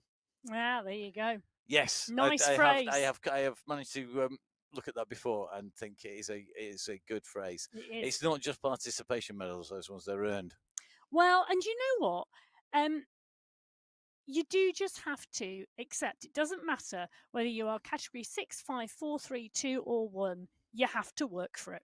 Yes, and that is one of the things with the MyWhoosh Sunday Race Club, that all of our riders, every single one of them, have a full verification done on them that they have to apply with the passport. Good to see Khan still got the energy to wave, sir, which is fantastic. What a week he's had. It's been brilliant. Yeah, I noticed there's the little shake of the hand ache, but Khan has got to be pleased with his performances in those qualifiers. Really impressed by those. So well done to Khan and to Bert Kane. And good to see him still smiling after all of that effort. Let's move across to our Category 1 riders, some of which he was racing with in those public qualifiers for the World Championships. We have our squads here today. The Wenger boys with Niall Pedersen, HC and SVE with Jung Fei Wu. Another spoiler coming up. Great riding in the qualifiers from Wu. Farmwatt squads have two riders, Harris and Andreasen. The Boss Moves Only squad, Vink and Osborne. The squad with the most riders in are the Alpha Joe squad, Jones, Vujasin, Chirek and Kaminsky, taking to the race start here today. This is going to be very interesting to see how riders go. Paul Skierski is in here, and Skierski's riding absolutely phenomenal in qualifier 1. Well worth a watch back on the MyWhoosh YouTube channel. Here on MyWhoosh, it is the Sunday Race Club. It is qualifier race number 2. Category 1, the final race starters are away. They have 50.3k to cover, a mere 351 meters of elevation gain from start to finish. It should be fast if they choose to race it and race it flat out, but we'll see with the packed program, will they do so? There on the left-hand side of your screen, right-hand side of your screen, Category 2, very quickly, Winfield, Simmons and Downey on the move, SS chasing. I don't think Category 2 are going to let this settle. It's going to be kick after kick after kick. In Category 1, Christoph Kroll on the attack and looking to push clear. Category 1, we saw a win for Michael Vink last week. And just open the men's show with that fight, his 47th win. Michael Vink was also on form. Another spoiler coming up. Taking perfect score in the MyWhoosh public qualifiers for the World Championships. Yes, he is the rider to beat today. Is he, or isn't he? Can Osborne take him, or will we see a pure sprinter take it? Well, for me, I think this could well go down to a sprint today. There isn't enough climbing, I don't think, for Vink and Osborne to go clear. I could well be eating my hat. But last time we were here, it was Osborne from Andreas and Vujasin, Jones and Panizza. I think this could run really, really close today because I think there's going to be some tired legs from some of those riders who have been qualifying, some anticipation from these riders as well in terms of racing starting on Tuesday. And hence, I think what we're going to see potentially is some more cagey racing from these riders. And it could well just go in the last 5K. Well, Matthias Van Heet on our screens at the moment, and he's in the mix in the pack, bringing the group back, I say, because we've got 4 riders down the road at the moment. We've got a rider chasing over. Van Heet is on the screen with the fan blowing, tapping the rhythm, trying to stay in that draft. He's putting out some big power at the moment. He just pops back into that draft, those numbers going into green. That's really where they want to stay. They are bringing back the group ahead, and it's Kittel, Fawcett, Hoffman who's doing the business. The riders who are away at the moment, those riders will very, very shortly be brought back into the group. But take a look on the top right hand corner of the screen. The damage is being done here. So at the 5.7 kilometre marker, bringing back the breakaway is causing a breakaway on the back. Splits, breaks, gaps opening. Be attentive, stay at the front, don't let anything go, don't mess about, don't get it wrong. It's so much to think about, to focus on whilst you're racing on here. Cahill nicely in here, Skierski's in this group, Nuki's in here as well. Ivan Nuki, one man who you don't want to be trying to get draft from behind on the flat, because he is one of our smaller riders. He punches a tiny pocket of air out the way as he goes through. A fantastic climber today. Is about choosing his moment to use his strengths, his racing strengths, and to save as much energy as possible. Meanwhile, Category 1, I don't think anybody told him there's lots of racing coming up, because on the front, Andreas said he's gone for a long one. Kroll has gone after him. So's Kaminsky. Jones is going as well. Good to see Kel Power is here as well. And these gaps are opening up already. There's 2 riders frantically chasing at the moment off the back as the 3 riders push on the front. And it is indeed the riders on the front here. Andreasen is there, Kroll is there, Kaminsky, Ramirez is around, so is Pedersen and Osborne, Vink and Nitko. These riders keeping and paying attention. Just 1 or 2 riders, I think one of the 2 riders has managed to get back onto the pack as we drop in with Michael Vink. The ice vest not on yet. We may well see that later. I'm sure that is within an arm's reach. Now, one of the riders in the pack today, Paul Skierski. Can I just say, what a ride from Skierski in that first open qualifier. I know Michael Vink dominated the second one, but Paul Skierski, that was one ride. Rode to his strengths, rode smart, and just, you could see the elation on his face, and the battle that created. Woo, great ride by him, and it was really his first checkpoint that didn't pay off for him. If it had been better in that checkpoint, then potentially he would have been taking away a higher position than he did. I don't want to give actual positions away because it's such a spoiler. But I would suggest that you subscribe to the YouTube channel and make sure that you watch these as they come out. There's so much racing coming up. If you don't keep on top of it, guys, you're going to get left behind. Don't get left behind. There's some fantastic examples of individual riding, and then the way that riders have worked together. Well, and can I say two things? I'm going to say two things. One, we saw phenomenal teamwork from Team Poland between Skierski and Kaminski in that qualifier on Wednesday, and that is to watch in itself. But what I will say is don't forget, watching world-class racing is also training for yourself, because you're training your tactics, you're training your racecraft, you're training your strategy, watching the elite racers execute. Yes, definitely. There's lots of lessons to be learned for everybody on the way through. And don't think it just applies to the world's best as well. It can also apply to the other categories as well. Great to see plenty of people tuning in and more viewers to the Sunday Race Club, as well as those shows. Looking forward to putting words to the action on them. Don't forget, you can follow myself at Matt Fix a Pain. You can follow Emma at biking_Emma. You can get in touch with us on those feeds on Instagram or on the live feed we are watching. If you are one of our riders, don't forget, of course, that if you are racing in the races in the MyWhoosh Championship that's coming up Tuesday onwards, if you're racing in those public qualifiers, if you're racing on Sunday Race Club,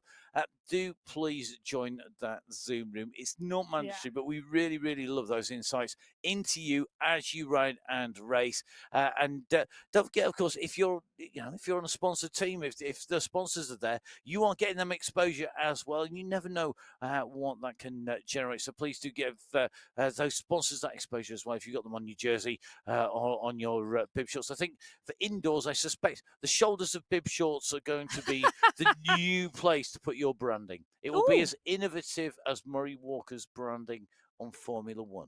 Well, I have to say, that's a really fair point, isn't it? So the straps yes. of a pair of bib shorts have never technically seen branding before, because they're never normally shown. Cycling Esports, new sponsor moment. You heard it here first. There you go. From the depths of caffeine comes genius occasionally. Well, not from me, though. Well, what can I say? Who is going to be the first bib short supplier to go with an esports specific pair of bibs with the branding on the straps? That's going to be interesting. I'll take my cut later, but Nicholas Spratt in category 2 was pushing on. This is category 2 pushing on now, and they're at the 9.5 kilometre marker. They've just gone through the first checkpoint, the Abu Dhabi sprint checkpoint.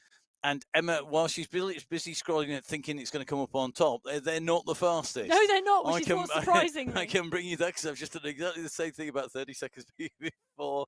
Mason Rock is still holding actually the fastest time at the moment. Category 2 have come through with Nathan Guerra taking away the win in that checkpoint, at the checkpoint, the fastest time there. The man whose team name is looking for a MyWhoosh Championship team. I love it. It's 12 minutes 45 seconds. Behind him was Maciej Skierski, followed by Ollie Simmons, Adrian Alvarado, and then Jonas Bjornhead. They're in category 2. Category 3 was Patrick Karlstrom, who took a top spot from Mark Gates, along with behind him John Brune, and then behind them Kenil Davis, followed by Conrad Fenderich. But category 2 and category 3, very similar times. Category 4, by far the fastest. Time to that point, 12:38.828.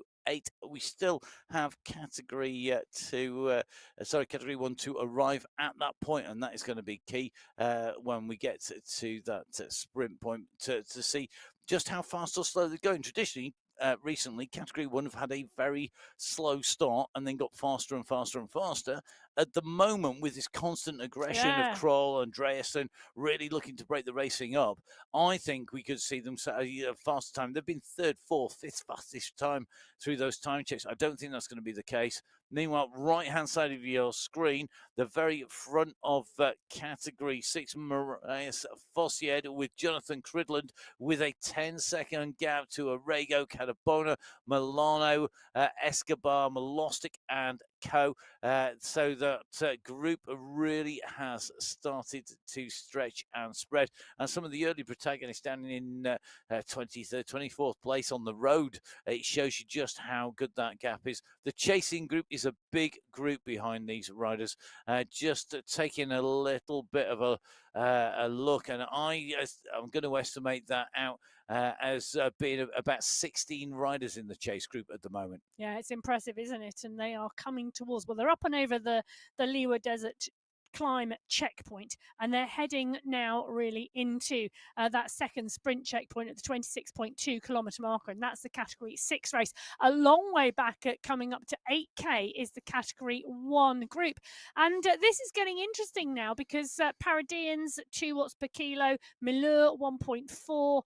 There is a real differential of pace and power in the pack at the moment, and they seem to be happy and content to let the group at the front go clear. Well, the group at the front, they are indeed away, and Andreasen is part and parcel of that group. 8 seconds at the moment, they are clear. Pedersen on the front here with Osborne. Sort of zone 3, zone 4. The group is the group is rolling strongly. They're at 46, 47 kilometres an hour.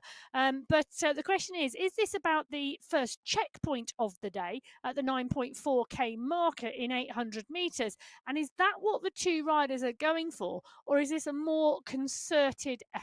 Well, it is a rise into that. You can see the riders went around that right-hand turn in the dip in the road. They're now on the ascent, but they're going after two very strong riders in front. Now, this means they're giving away the checkpoint prize because the fastest time in each category through to that checkpoint takes away a prize, but they're also giving away points in that sprints competition at the very first sprint, the Abu Dhabi sprint checkpoint.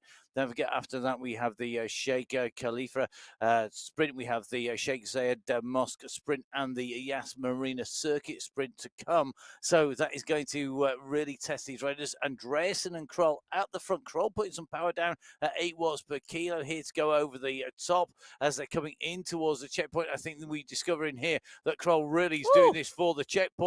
He's gone over the top of Andreas, and he's going to put a gap into Andreasen here. He's going to take away that segment time.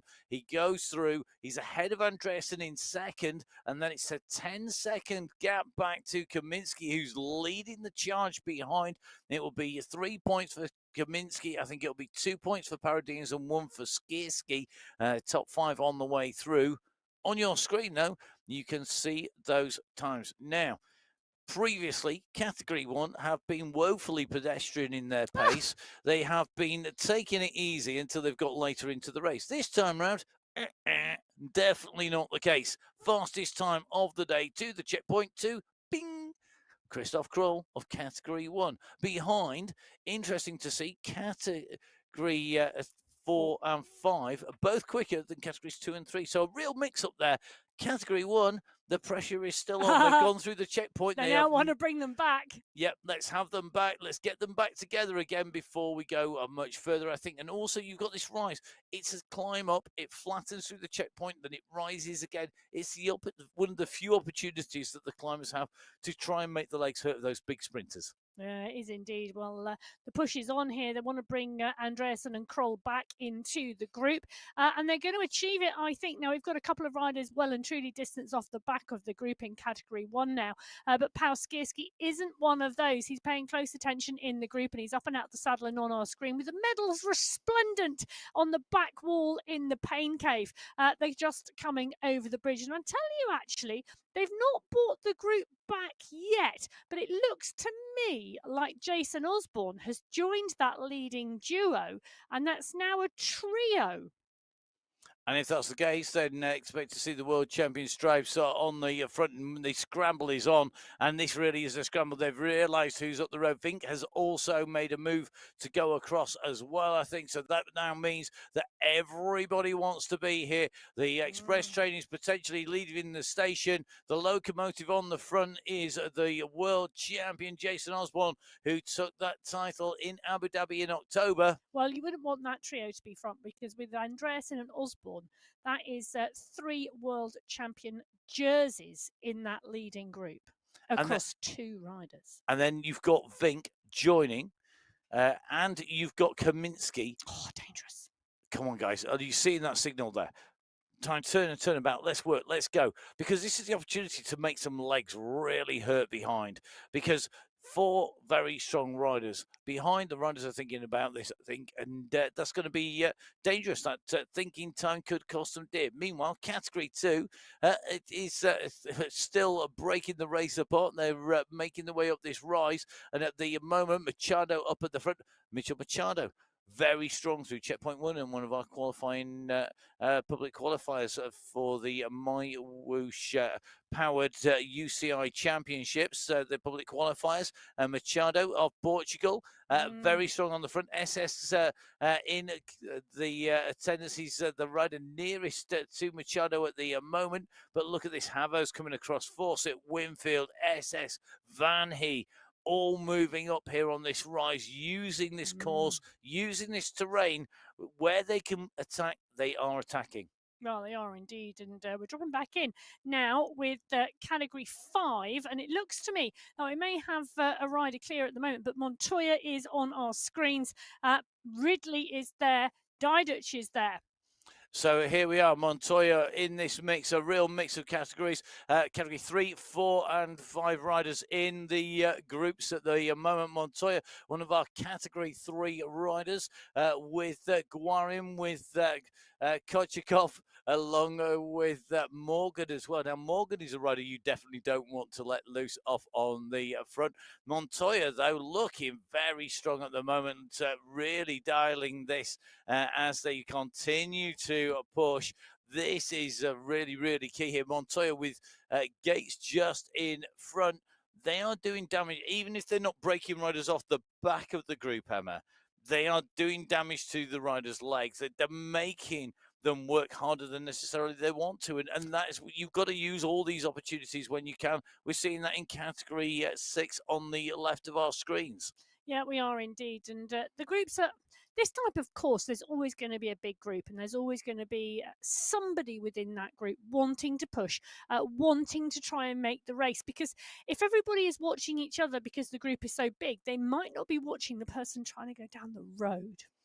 And when we go into this midsection, this is where you have that opportunity. Mark Gates at the moment at 23 kilometers. He's just going on the far side of the Leeward Desert checkpoint. You see Daniel Tidholm, the rider with that polka dot skin suit. He will take that home as winner of the climbs competition and the checkpoint winner as well. It's all in one today with one categorized climb checkpoint.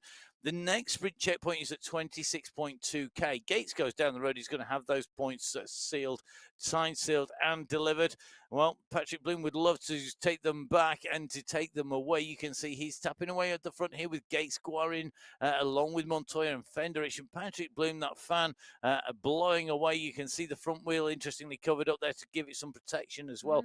Smart move, that. Very, very smart move like that, because it protects the bike from perspiration as you're working really hard. Well, Gates working really hard at the moment, just extending that lead slightly. We've now got a rider doing some hard chasing, though, on the front. Category 2 at the 17.1 kilometre marker, X100 is now doing some hard work on the front as well. The riders at that 17.2 marker, they are 2.5k out from the top of the Leeward Desert climb. This is the push on the descent at the moment. Then there's a small flat transition before that climb starts. So into the descent we go. That very familiar roundabout that most people who have been riding MyWhoosh for any length of time have been round. It's a key point on this route. It's one of the oldest routes on MyWhoosh. And as we drop down here, rather than it being the ascent, it is the descent. It's the rundown, as Emma says, before it flattens, and then we go on to the climb. Really key moment in this race, 17.8k in, and every single climber now is thinking, I need to go on this climb. I need to push. This may be my one opportunity today to score points, to gain prizes. Will this be the case? Jamie Cahill, rider we focused on earlier, super strong rider, fast rider as well. I suspect he's going to be one of the riders in the mix at the end. Interesting to see, even though they blurred out the fans in the background working hard. Multiple fans, and I'm not surprised. Super warm across Europe, much of Europe at the moment. Will it be Cahill's day today? Will those riders tipped by myself to be up there? But front of category one, the fastest riders, the cream has come to the top. Osborne and Vink, the two big favourites on the front. Osborne tapping out the rhythm. Vink on your screens on the left in person, on the right hand side in avatar form with the white cap, the yellow jersey, and just moves to the front of the category one race field, looking to keep that power down, really looking to make everybody else work on this section. They're heading fast towards that same drop down in towards the climb. Absolutely motoring here at 15.9k. Well, Vink and Osborne being chased by Tugles, Jones and Vyyasin. I'm just looking at this thinking, Vink and Jones, New Zealand could have a cracking World Championship team in the men's and the women's. Oh, yeah. We have had a little look through the qualifiers, as you would expect. Through those results, we're going to be doing a little bit more in-depth analysis before we move into qualifier 3 and 4 in that public qualifications. A lot of the nations having allocations as well. United States with the biggest, 10 men's riders, 10 women's riders. We've also been having a little bit of a sneaky peek at the start list for the MyWhoosh Championships. And whilst I'm not going to give any spoilers away on that, I have to say the team names, congratulations to everybody in the men's and women's teams who have been thinking of team names for the MyWhoosh Championships. Absolutely top marks. There are some brilliant names in there. There's some fantastic riders and some very intriguing team combinations across all of the categories. Now, Adrian Alvarado going in through. He takes away the points there on the climb. Alvarado makes his way up that climb in the fastest time in category 2. And in fact, we've gone back to category 1, where we are going to see Ollie Jones in his pain cave already. So it looks like Jones at the moment, that man that Emma was just talking about, being a top tip in terms of the World Championships and getting the squads in for the World Championship. Public qualifiers take you into potentially semis if you go well enough. National federation quotas, so your national governing body can allocate their point places to you, and that's another way to get into those semi-finals. But from the semi-finals to the finals, it's all down to the riders and what performance they put out day. And how many points they get. 3rd of October, that's the day that counts for those riders. It's almost like having a final in the final. Yes, and I think that's probably how they're going to treat it. Yeah, because I don't think anything is a given, no matter how good you are, that you're necessarily going to make it through because of how the race format is. Can I tell you, this race format here on the 7 Gems course in Arabia is going, well, really interestingly in this men's race, because Osborne, Wu and Vink, the 3 riders now clear by 5 seconds. And interesting move. It is Ollie Jones on the front of the pack now, coming through to the forward line of Vyyasin, his teammate, trying to chase them down. But this is a dangerous leading group going into this climb. If I could portray an emoticon or whatever you want to call it that you put into a message or a format. An emoji. An emoji. That's the word I was looking for. Thank you, Emma. If I could portray this, it would sound like, that is me slapping my face, because what are you doing behind? What are you doing? You're sat there, you're giving the 3 riders who love a climbing course the road advantage on the relatively flat course, on the one hill that they can use it. And you've given them an advantage on the downhill. What are you doing? Come on. Well, Vyyasin now kicking nearly 10 watts per kilo coming out of the line of Vyyasin, and we're in the pain cave with him. I love that Alpha Jaw kit. I'd love to have the power of Vyyasin as well, but that's a different thing. Van Elst, Jones, Tugles all doing the chasing here. Leonard Tugles been riding really strongly recently, and that gap now at 5 seconds. It's 6. What's it going to be at the top? Is this the 3 riders going for the checkpoint and then coming back into the group, or is this a concerted effort from the 3 riders to go clear? It's going to be hard to stay clear, and it is just one small checkpoint on this climbing competition today. This is it. When they are at the top of this section, the polka dot banner comes, and that is the finale to the climbing competition today. Then we've got one long run to the finish line with 3 sprint checkpoints in between. Well done, Turek in his pain cave. The fans are blowing there too, and the sky is blue. Turek right on the mix with Paradins, Andresen and Vujasin. They're chasing, but the category 2 riders have just been overtaken by the category 3 leaders. Well, 2 of them have, putting another group of riders in the way. It could be beneficial because it could be able to utilize the draft off of those riders on this flat section and come back. But this is the polka dot banner. This is the push for the line. And Michael Vink goes underneath the banner in the lead in the category 1 race. He will wear the polka dot skin suit for the rest of the race. So Michael Vink in polka dots, Jason Osborne in the World Champions jersey, and Yunfei Wu in yellow.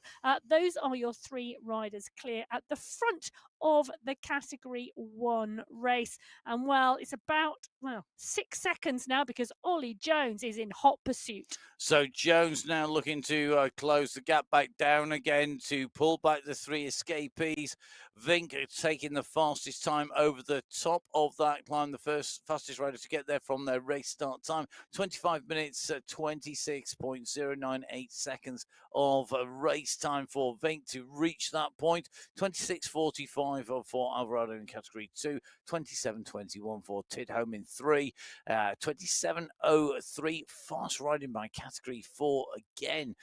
Bush still quicker than category 3 riders. Very interesting. Category 4 really on the beans today, giving it some, and at the moment bringing riders back. Now on the riser after the checkpoint, this is part 2 of the Leeward Desert climb rather than the Leeward climb. The Leeward climb is the 1K first part. The Leeward Desert climb is actually the climb in its entirety.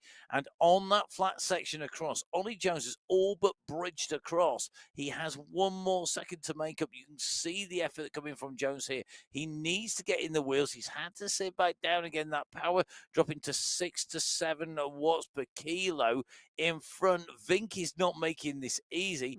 He's ridden up the top. I'm not so sure what Ollie Jones has done to upset Michael Vink. It may just be racecraft, but my goodness me, he almost got there. Ollie Jones almost made the junction, and Vink has gone, we'll let you get, no, we won't. And then he goes again. Maximum energy expended by Jones, almost to the point of catch, and then a kick from Vink to go clear. Well, this is a category 5 race, and Steinholm is clear away, 7 seconds clear of this chase group. They're on this rise at the moment, and they are chasing hard. They're looking to bring that 7-second gap back, and the push here, the group big, but Holm still staying clear. So home at the front, Steinholm with that gap from Pens, from Palaka, Smithson and Co. This category 5 pack of riders coming. Pens on your screens there. You could see the focus and determination trying to pull back this man. Steinholm leading the race out in category 5. They're chasing the leaders in category 6, who are at the moment one big group. There is nobody clearing category 6. A huge group of riders up at the front of 6. The category 6 leaders at 36.9k. You can see them on the right hand side of your screen at 35.9k, 1,000 meters behind the leader in category 5, but he's solo, and that is a difficult place to be. The hilliest section of this course runs realistically from about the 9k marker through to 38k, and the predominant areas from 19k to 38k, that middle 20k's of this course. Once you go beyond that, realistically, you've got a long run to our final checkpoint with no hills, no climbs. The checkpoint, the final sprint checkpoint of 47.2 kilometers, the end of the race at 53.4. At the moment, these riders, well, they need to keep on pushing whatever category they're in, 6, 5, 4, 3, 2, or 1. Category 6 just braking as they go on to another bridge. Category 2, well, they're all back together again. Where's the next trigger point coming? Wow, look at the size of that group. They need something to break it. They need a trigger point. They need somewhere where they can make a difference to try and break that group apart. Well, you're talking about that midsection map to this race course where we've got a number of climbs. That is coming up for this group of riders, 25.2 kilometres at the moment. The next checkpoint at 26.2, so in, 900 metres now. Then following that, between that and the checkpoint of 38k, there are 1, 2, 3, 4, 5 climbs. It could see some attrition out the back of the group, but I'm not sure it's going to see a much smaller group go through. As we said at the beginning of the show, last time we were on the 7 Gems course in Arabia, the category 2 men, 1.8 seconds separated the top 20 riders. Is it going to be any different today? Well, by the looks of things, I'm not sure it is, but Olivier Simmons and SS are giving it a bit of beans at the moment on the front. Just a couple of seconds they have gone clear by. So just 2 seconds, but that can soon open up if a determined push goes away. Let's see if anybody can make it stick. At the moment, Simmons and SS on the move on the right-hand side of your screen. Meanwhile, left-hand side of your screen, our intrepid trio of explorers across the roads of the 7 Gems, Wu, Vink, and Osborne, who have fast become a threesome of predominance at the front of the race. Triumvirate of talent. They are indeed. They've got 14 seconds to Ollie Jones and 39 seconds back to the rest of the chase group. They'll be given a bit more freedom than we've seen the riders in Category 2. Downey Downs along with Guerra very quickly back onto the move. They're not letting that move stick, not letting Simmons go. They know the danger of Simmons. They know the danger of SS. They don't want to let them have any rope at all, any freedom to move. And I think that's wise on a course like this. You never, ever know. So in with Category 2, in with Phil Graves at the moment, one of our long-time riders on MyWhoosh, out making sure he knows exactly what it is. World-class athlete in his own right, Phil Graves, and a formidable triathlete and time trial rider as well in Category 2. A bit further up the road, we're in with Neil Ungara, the rider in Category 4, just coming alongside some of our Category 5 riders at the moment. Next big group is going to be, I think, about a minute or so up the road from where he is at the moment. But Ungara with Rodriguez, with Buczewski, looks like Giuliano is in there in Category 4. We've got Wakefield and Dadson currently in Category 6, just jumping on board, making the most of that draft. The numbers going into the green in Watts on the left-hand side as those riders get mobbed by that Category 4 leading group. Right-hand side of your screen, you can see we are in with James Mountier at the moment as the Category 5 riders start to mop up some of the Category 6 riders. Mole just getting picked up by this leading group in Category 5. Another big group here as they continue to push. Meanwhile, left-hand side of your screen, Nicholas Spratt has decided that Category 4 needs a bit of a wake-up, shake-up call. It's time to get moving. We had seen them really pushing. They set some of the fastest times through. They were ahead of categories who should have been putting faster times. Spratt currently shaking the tree there, but these three, well, at the moment, they have distance, they have ground, they now have riders in between, people like Kisnowski, along with Gillo. And is this it? Is it Ali Ejector S as they have the three Legionnaires cross the Rubicon, and that's it, game over? Job done. Look at that. The Category 1 riders not even in the picture at the moment. So it's looking like Vink, Osborne, and Wu are clear. It could be a 3-up sprint. That would be interesting. Love to see Marshall Wu go up in a sprint against Jason Osborne and Michael Vink. It would answer a lot of questions about power and power delivery and Because we kick talked and last week, sprint didn't we, kick. about the sprint between Osborne and Vink. Yes. The fact that Osborne had a higher power to his sprint, but it died quicker than Vink's lower level power, but he was able to hold it for longer, and which is why he won the sprint last week. And putting Woo in the mix could be exciting. We may well find out. Well, you'll have to stay with us to find out. That's going to happen potentially, if it does happen, at the 50.3 kilometre marker. So, Emma, just whilst we've got a little bit of a break in the action, we've been talking, we gave a little bit of a teaser on stage 1 of the MyWhoosh Championships. We've got stages 2, 3, 4, 5, 6, and 7 still to go after that. That is, there's lots of different stages. There are. I mean, we talked about the first stage being Japan, three climbs, although those 3 climbs are basically the same climb. There's a lot of people aware that we're going to Mount Fuji, and in the pre-race briefing, we're also going to Zurich. A lot of questions about gearing and how much training difficulty, etc.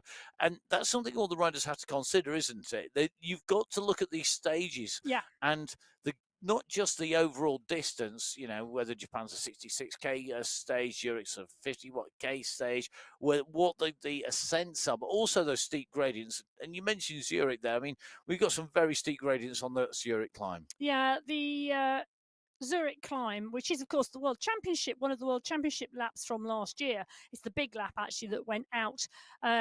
3 laps of that course for the men on stage 4, 80.8 kilometres, 1,398 metres of climbing. But as we know, there are 2 main climbs coming early in the lap. The first one of them literally comes out of Zurich town centre, and it is so steep. Expect 10, 12, 14, 16% on that. Then we go a small descent and then into the main climb, which takes the riders to the 7.6 kilometre marker. So the first, really 8k of that lap is mainly climbing, and there are some really steep sections. It's going to be a really interesting course, and I think a long day out. But it's not I was going to say it's the longest stage with the most climb.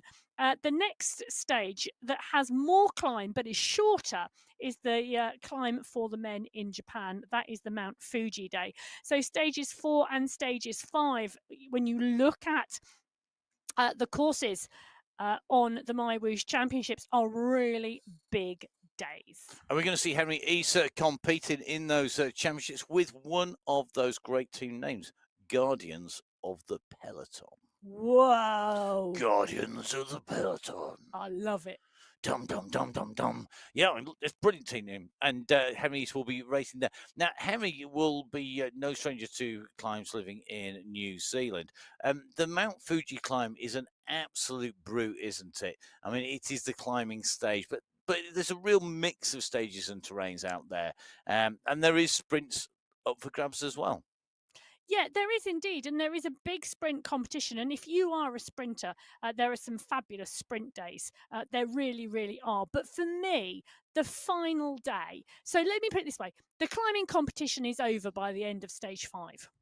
Okay, we then have the rest day. We then come into stage 6, which is the individual time trial, where there are no checkpoints because it is an individual time trial. We then go into stage 7, which is the sprinters finale. It's in Colombia for the men, 83.4k that day, 293 meters of climbing, which tells you how pretty flat it is. 9 sprints on stage 7 for the men. It is going to be a sprint fest and definitely decide the sprint competition. Yeah, so that sprint competition will run to the final day. Those sprinters who are still left in the race at that stage will be sprinting 9 sprints. So the mass will be going into overdrive, potentially 45 points for the maximum points available in that sprints competition, but with 5, 4, 3, 2, and 1 point on those checkpoints. At the 9 checkpoints, going to be very interesting. Simmons definitely one of those riders, I think. If he's in it still at that stage, will he be able to be battling? I hope we're going to see him in action at that point. It'll be interesting to see if that is the case. But At the moment, he's battling it out. He is clear. He's got Ross Fawcett at the moment. He's got category 2 coming up on him, and he's using this. Look at this. He's very much jumping in the wheels of Mr. X100 and Ross Fawcett, who've got the gap on the rest of category 2. He's using them to try and accelerate his position up through the middle of this race. Great riding, great racecraft here by East, making sure he uses the riders as they catch him to the max to use that draft to sit in there and get the maximum advantage possible. So Henry East on your screens, on the left-hand side of your screen, on the avatar form on the right-hand side. He's the rider in blue at the moment in Category 3, having been caught by our two leaders, Mr. X100 and Ross Fawcett in Category 2. The rest of the Category 2 pack are not far behind, though. Olivier Simmons, SS, though, interestingly, SS has come off the pace, trying to slow it down. At the moment, that is really interesting move. Nathan Guerra is in there. Jonas Bjarhed, Mikael Schuren is in there. Brandon Downs is in there.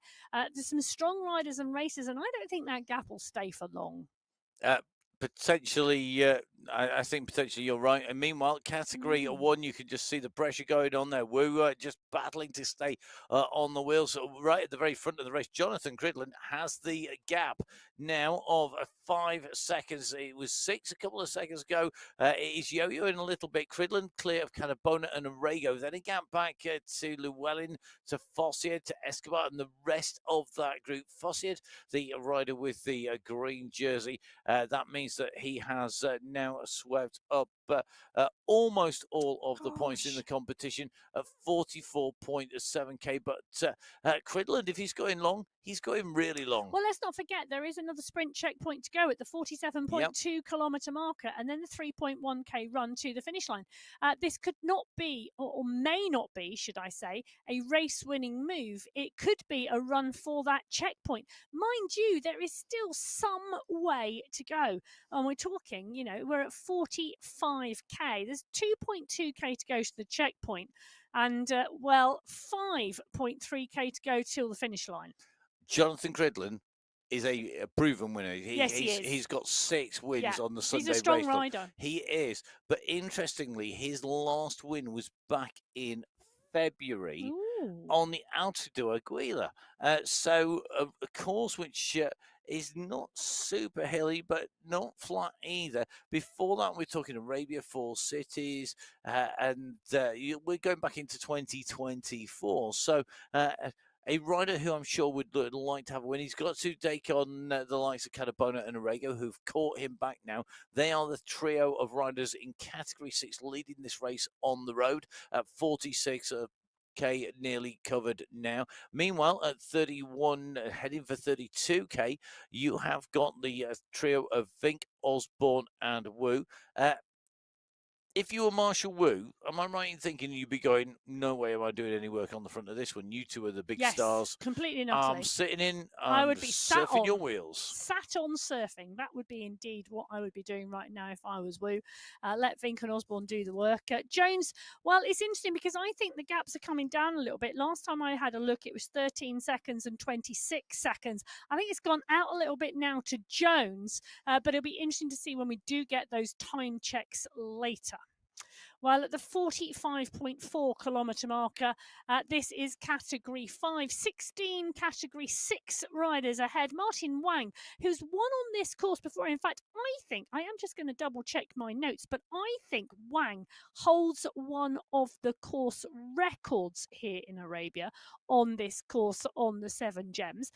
He does indeed. He holds the Category 5 course record at 74 minutes, 41 seconds. So Martin Wang is going to be feeling at home on the course today. One of his 2 wins on the course at the moment. Martin Wang getting a win on California on the Coast and Country course back in July. His previous win was that win in Arabia with the course record in May of 2025 as well. Well, the Danish rider, comes from a very strong Danish men's field, particularly a lot of strong Danish riders. And we saw that in the semi-final finals of the World Championships in 2024 when Denmark went off the front of the pack and really dialed it. Well, dialing it at the moment is Neville Ross, just reaching for the towel, in need at the moment at the 46.1 kilometre mark of this Category 5 pack with their attention. Whilst for some of them it might be on the final sprint checkpoint of the day, for the rest it's going to be on that finish line. Now, Julio Orrego on the left-hand side of your screen is coming up towards that checkpoint. He's 250 metres out and he's absolutely pushing it here. He's gone over the top of Cridland.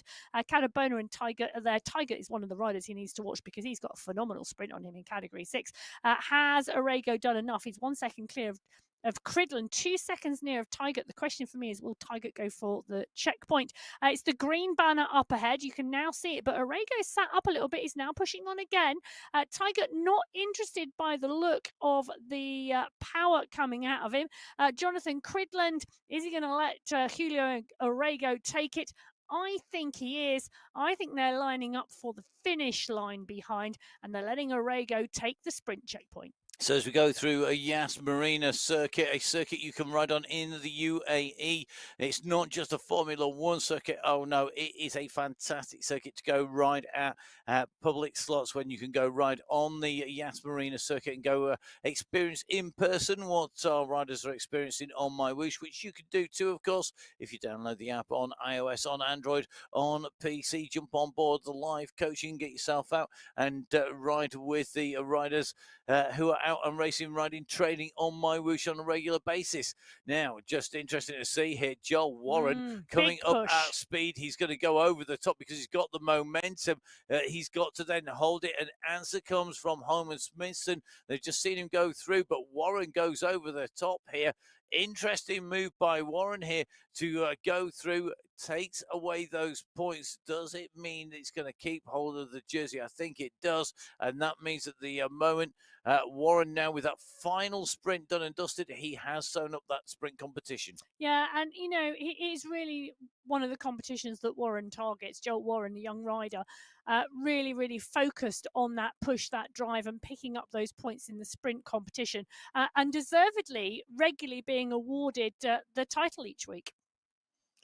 While Warren on the right-hand side of your screen, the Category 6 riders on the left-hand side of your screen, there is, I'm looking, around 500 metres separating the two packs. The Category 6 leading group and the Category 5 leading group could well be coming together before the finish line today. The finish line, as a reminder, at the 40.3 kilometre mark. It's just a 3 kilometre run from the end of the sprint checkpoint to the checkered flag. So here we go. This is the final stages of qualifier race number 2 here in Arabia on the 7 Gems course. It is men's qualifier 2. We saw a fantastic finish to the women's qualifier 2. If you haven't seen it, do make sure at the end of this race you go back, have a watch of that. On the left of your screen, the 3 leaders in Category 6 leading the race towards that finish at 50.3k. On the right-hand side of your screen, you've got Areno just going clear here, and I think Yarsena's move here from Friedrich Warren and Co. A great move here. He's got 6 seconds here. If he can bridge across to the Category 6 riders and get a little bit of draft on the way up, that is going to help him. Behind them on the road, you can see heading in towards the sprint Category 4, Spratt, the sprint leader, has gone for, this isn't a long one, it's a ginormously long one. Behind him, Mason Rocker is the nearest rider, but he's not yet kicked. He's still holding 4-5 watts per kilo.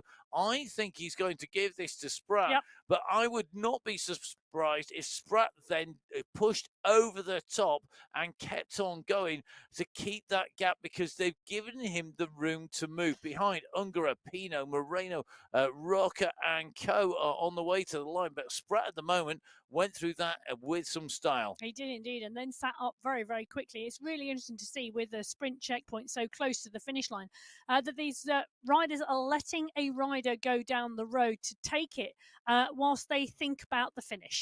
finish. So Cridland and Arago back in the fold with Cadabona. 3 riders clear in the Category 6 race. They've got 500 metres to the finish line today. They've got 13 seconds on the chase group behind.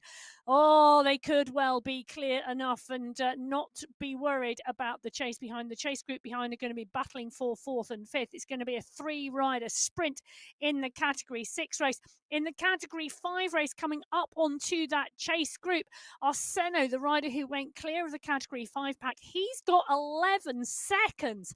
That was a great move, and his timing was brilliant.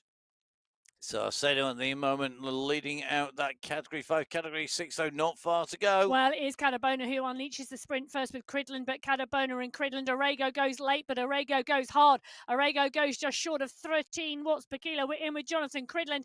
Cridland's pushing strongly too. All 3 of these riders are side by side. It's going to be Arago and Cridland who are going to challenge this. Can Cridland come over? No, he can't. It's going to be Arago who takes it. Cridland's going to come through in second. Cadabona, we'll take 3rd place today. That was one great sprint. Arago takes it by 0.74 of a second as Alex Arseno comes through in Category 5. He's 5 seconds clear of the chase behind, which is launched hugely. Arseno is going to come over the line just ahead of the chase group. Joel Warren in the sprint from Patrick Mortek. I think Neville Ross is in there as well. That was a cracker. This is a fast and furious finish today. So let's very quickly round you up. Category 5, Arseno coming through from Warren, from Mortek, from Neville Ross, from Mantier. They are your top 5 riders in Category 5. In Category 6, Julio Arago taking away the win from Jonathan Cridland. Cadabona in 3rd, Fossid in 4th, and Radimir Maki coming through for 5th place. All the results are live at the moment and will continue to be so on the MyWhoosh website. It's mywhoosh.com/results. Make sure you go on to there, click on to the race. Remember, at the moment they are provisional until verified, and that verification applies to all of the riders. So don't be surprised if you are not a verified rider until all those riders have been done so, because of course your position will change as that verification process is completed. So categories 5 and 6 in and over the line. Category 4 still to unfold, top right hand side of your screen, and they are fast approaching line. 49.4k covered. Looks like somebody's going for a long one in category 4. Well, they are indeed, because they're coming in towards the finish line, but there's still, I reckon 800 metres to go. So at 800 metres to go, Daniel Cadiz has gone long. Can he hold it? That is the big question here. Bachansky, Bianchi, Robinson, Quiros all lining up behind. Van der Zandt is there as well. They're not unleashing a full bore sprint well. Bachansky is now, because so is Unger. Cadiz cannot hold it. Can he? It's going to be a huge ask. Rocker is coming as well, but who's going to go over the top? Are they going over the top? I think they are, because there's still 200, 300 metres to go. Bachansky is there. Pino is there. Rocker is there. Quiros is there. Quiros is pushing big numbers at the moment. Pino is too. Pino's just gone in at 11 watts per kilo. I think Matteo Pino is going to come over the top. I can't see anybody who's answering him at the moment. Pino is over the top. Quiros and Rocker, but Matteo Pino is going to take the sprint in category 4. Mason Rocker, Wang Quiro are going to be your 1, 2, 3. Might have said that name in the run into the show. I said a lot of names, but I'll take Matteo Pino coming in through. And Mason Rock at the moment that we missed. Coming in for second place. Juan Quiros goes in third, but Jusky goes in 4. Hernandez in 5. Giuliano in 6. Ramirez in 7. A huge bunch. Johan Moreno trying to contest that sprint. He takes away the polka dot skin suit in the climbs competition. Meanwhile, a little bit further back, you can see Mark Gates at the moment opening up the sprint in the green jersey as the wearer and what will now be the winner of the sprint competition in category 3. A little bit of a kick there from Montoya to go with him to make sure he stays in contention. But category 3 at the moment, they have this a really interesting finish because you don't have any height, you don't have a lot of vision because of the fences at the side. And there's so much infrastructure on a race route, on a Formula One race track, that as you can see here, it obstructs the view of the finish. It makes knowing that finish really, really critical. We've seen that timing be so critical in categories 5 as well as category 6. Category 4 just proved that. Category 3 are on the way, and we're in with Pierre Fell here. This is going to be critical, isn't it? What you do on this move on the way in. I mean, we've still got a bit of distance to go. Yeah, there is indeed. So there's still 2.3 kilometres to go for this Category 3 pack. Ridley, Brooke, Johnston, Fournier, Guarin. This is all about being in the right place. But being in the right place and being at the right time is the crucial. I would agree with that. And I think Category 3 have been playing it cagey. Category 4 quite often would be caught by Category 3. That 5-minute time gap of being wiped away by the finish. This time round, it's not been. And that is because Category 4, we saw through those checkpoints, were racing hard all the way in and through. The leaders coming through in a phenomenally quick time. Category 3 haven't done that. Category 3 has been more cagey with more tactical selection of when to put the power down and getting that timing right, as you say, Emma. Now, this for me is interesting because they're coming up onto a group of Category 4 riders and back markers at the moment. And the question is, what are they going to do? Are we going to see someone launch an attack and utilise that group ahead of them to launch that attack in terms of a little bit of hiding, a little bit of draft? It's still a long run at the moment, and there's still a significant way to go. It depends on how cagey these riders are feeling, how strong they're feeling, and whether they are just going to look at each other all the way in, which I think potentially is how this Category 3 race is going to play out. Well, Category 1 on the right-hand side of your screen, Osborne, Wu and Vink cannot be separated. They're at the 41.6 kilometre marker. It is some way back now until we get to the chase group. Ollie Jones still leading the charge behind, but leading the charge at the moment is John Brune in this Category 3 race. They come up onto the Category 4 back markers. Brune gone for a long run. It is a long run because he is 1,100 metres out to the finish line. They've got 1K to go. This cannot be the sprint yet. This is just a push from Brune and Bloom to go past. So Patrick Bloom, Nicholas Fournier, John Brune, these 3 riders at the 4 of the race. But don't forget, everybody else is behind. And those additional riders in those other races contribute to the draft. We drop back in with Nicholas Fournier at the moment. He is right in the mix here. They've still got 600 metres to go. And with 600 metres to go, this is not the full sprint being launched yet, but it is a big push. They're going to sprint off of a high pace here. And Heaney, Alfray, Morgan, Brune, Fournier are all in the mix. Raphael Amaro is the first one to launch. The French rider going long, going large. He's got 400 metres till he gets to the line. He's at 10 watts per kilo. He's not going to hold it. Timothy Brooke is coming behind. Brooke is coming. Diduch is there. Fournier is there as well. Now Fournier goes at 13 watts per kilo. Patrick Bloom has not launched yet. He's trying to get his timing right. They're right to the front, but Fournier is leading the charge. Can Fournier do it? Will Haggerty come over the top? Is Fell going to make it? That is going to be one big line across the line. The question is, who took that race? Well, Guarin. Just pipping him on the line. Just pipping Nicholas Fournier. And I can tell you that was 0.005 of a second. Haggerty took 3rd. Brooke took 4th. Lucas Johnston took 5th. Great racing. But let me tell you how many riders were within a second. 10 riders within 1 second in that Category 3 sprint. And when you talk about close groups, sub 4 seconds, you're talking 16 riders in there. That gap, 5 thousandths of a second between Guarin and Fournier on the run into the line. Timing, pace, power, absolutely critical there in Category 3. Brilliant racing there. Guarin taking the overall. Mark Gates taking away the sprint competition as well. Daniel Tidholm taking away the climbs competition in Category 3. Brilliant racing in Category 3 as always. We're in with Category 2 though. We're in with another proven winner in the shape of Peter Milostic. Definitely a rider that we'll be watching as we run into the finish. He's got a good kick. He's got a good pace. Can he beat the purer sprinters out there? Are there purer sprinters than Peter Milostic? Oh, what, in this pack? Yep. Oh, there's some good riders in this pack. Simon Walter. I was about to say Simon Walter took the win when we were here last time. I've got a little mark against his name here. But there's also some great riders. Tattoo Koivunen gets his timing phenomenally well. Carlos Ospina, never discount him.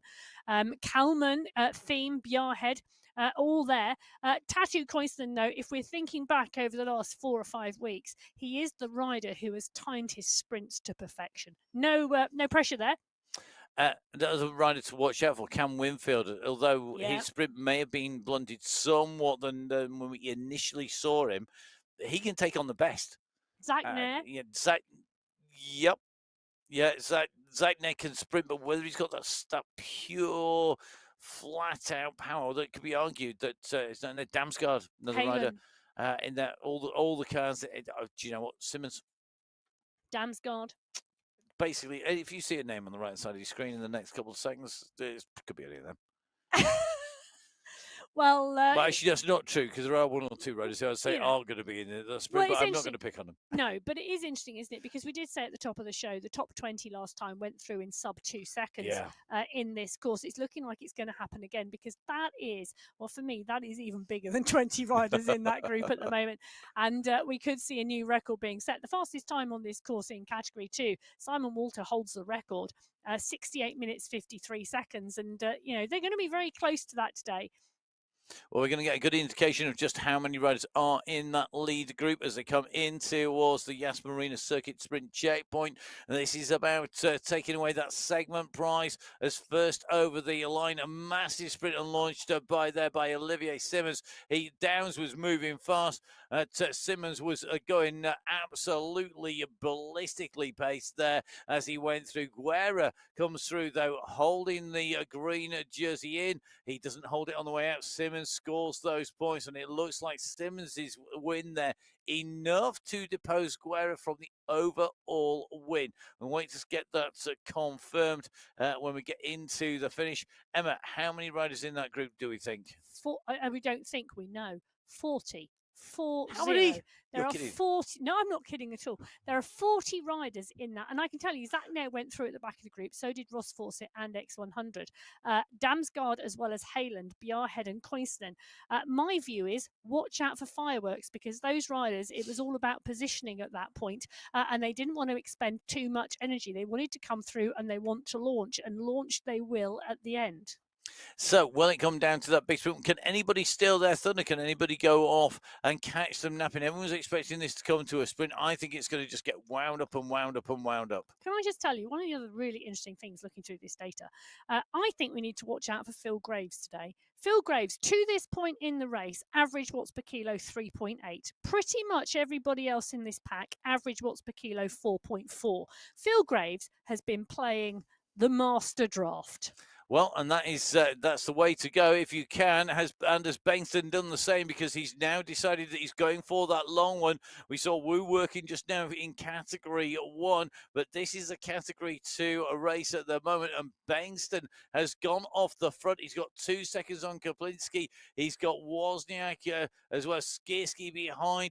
Walter is there hovering in the right kind of position. He's not too far down this bunch. They come around this tight left-hand turn. Bengtsson with the lead, now at 4 seconds. The bunch yet to fire the ignition key up and to get going. They are all the way across the road. They are not starting to wind, just looking to see this thin out, the arrowhead start to form.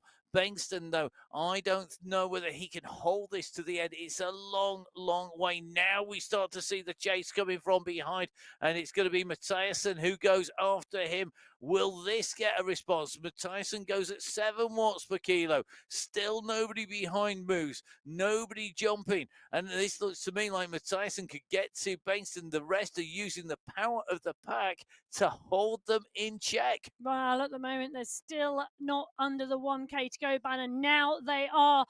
SSX100, Velez, Mundell, Trzynski, Matheson there, as well as Bengtsson. Bengtsson is 4 seconds clear, and he's holding the pace.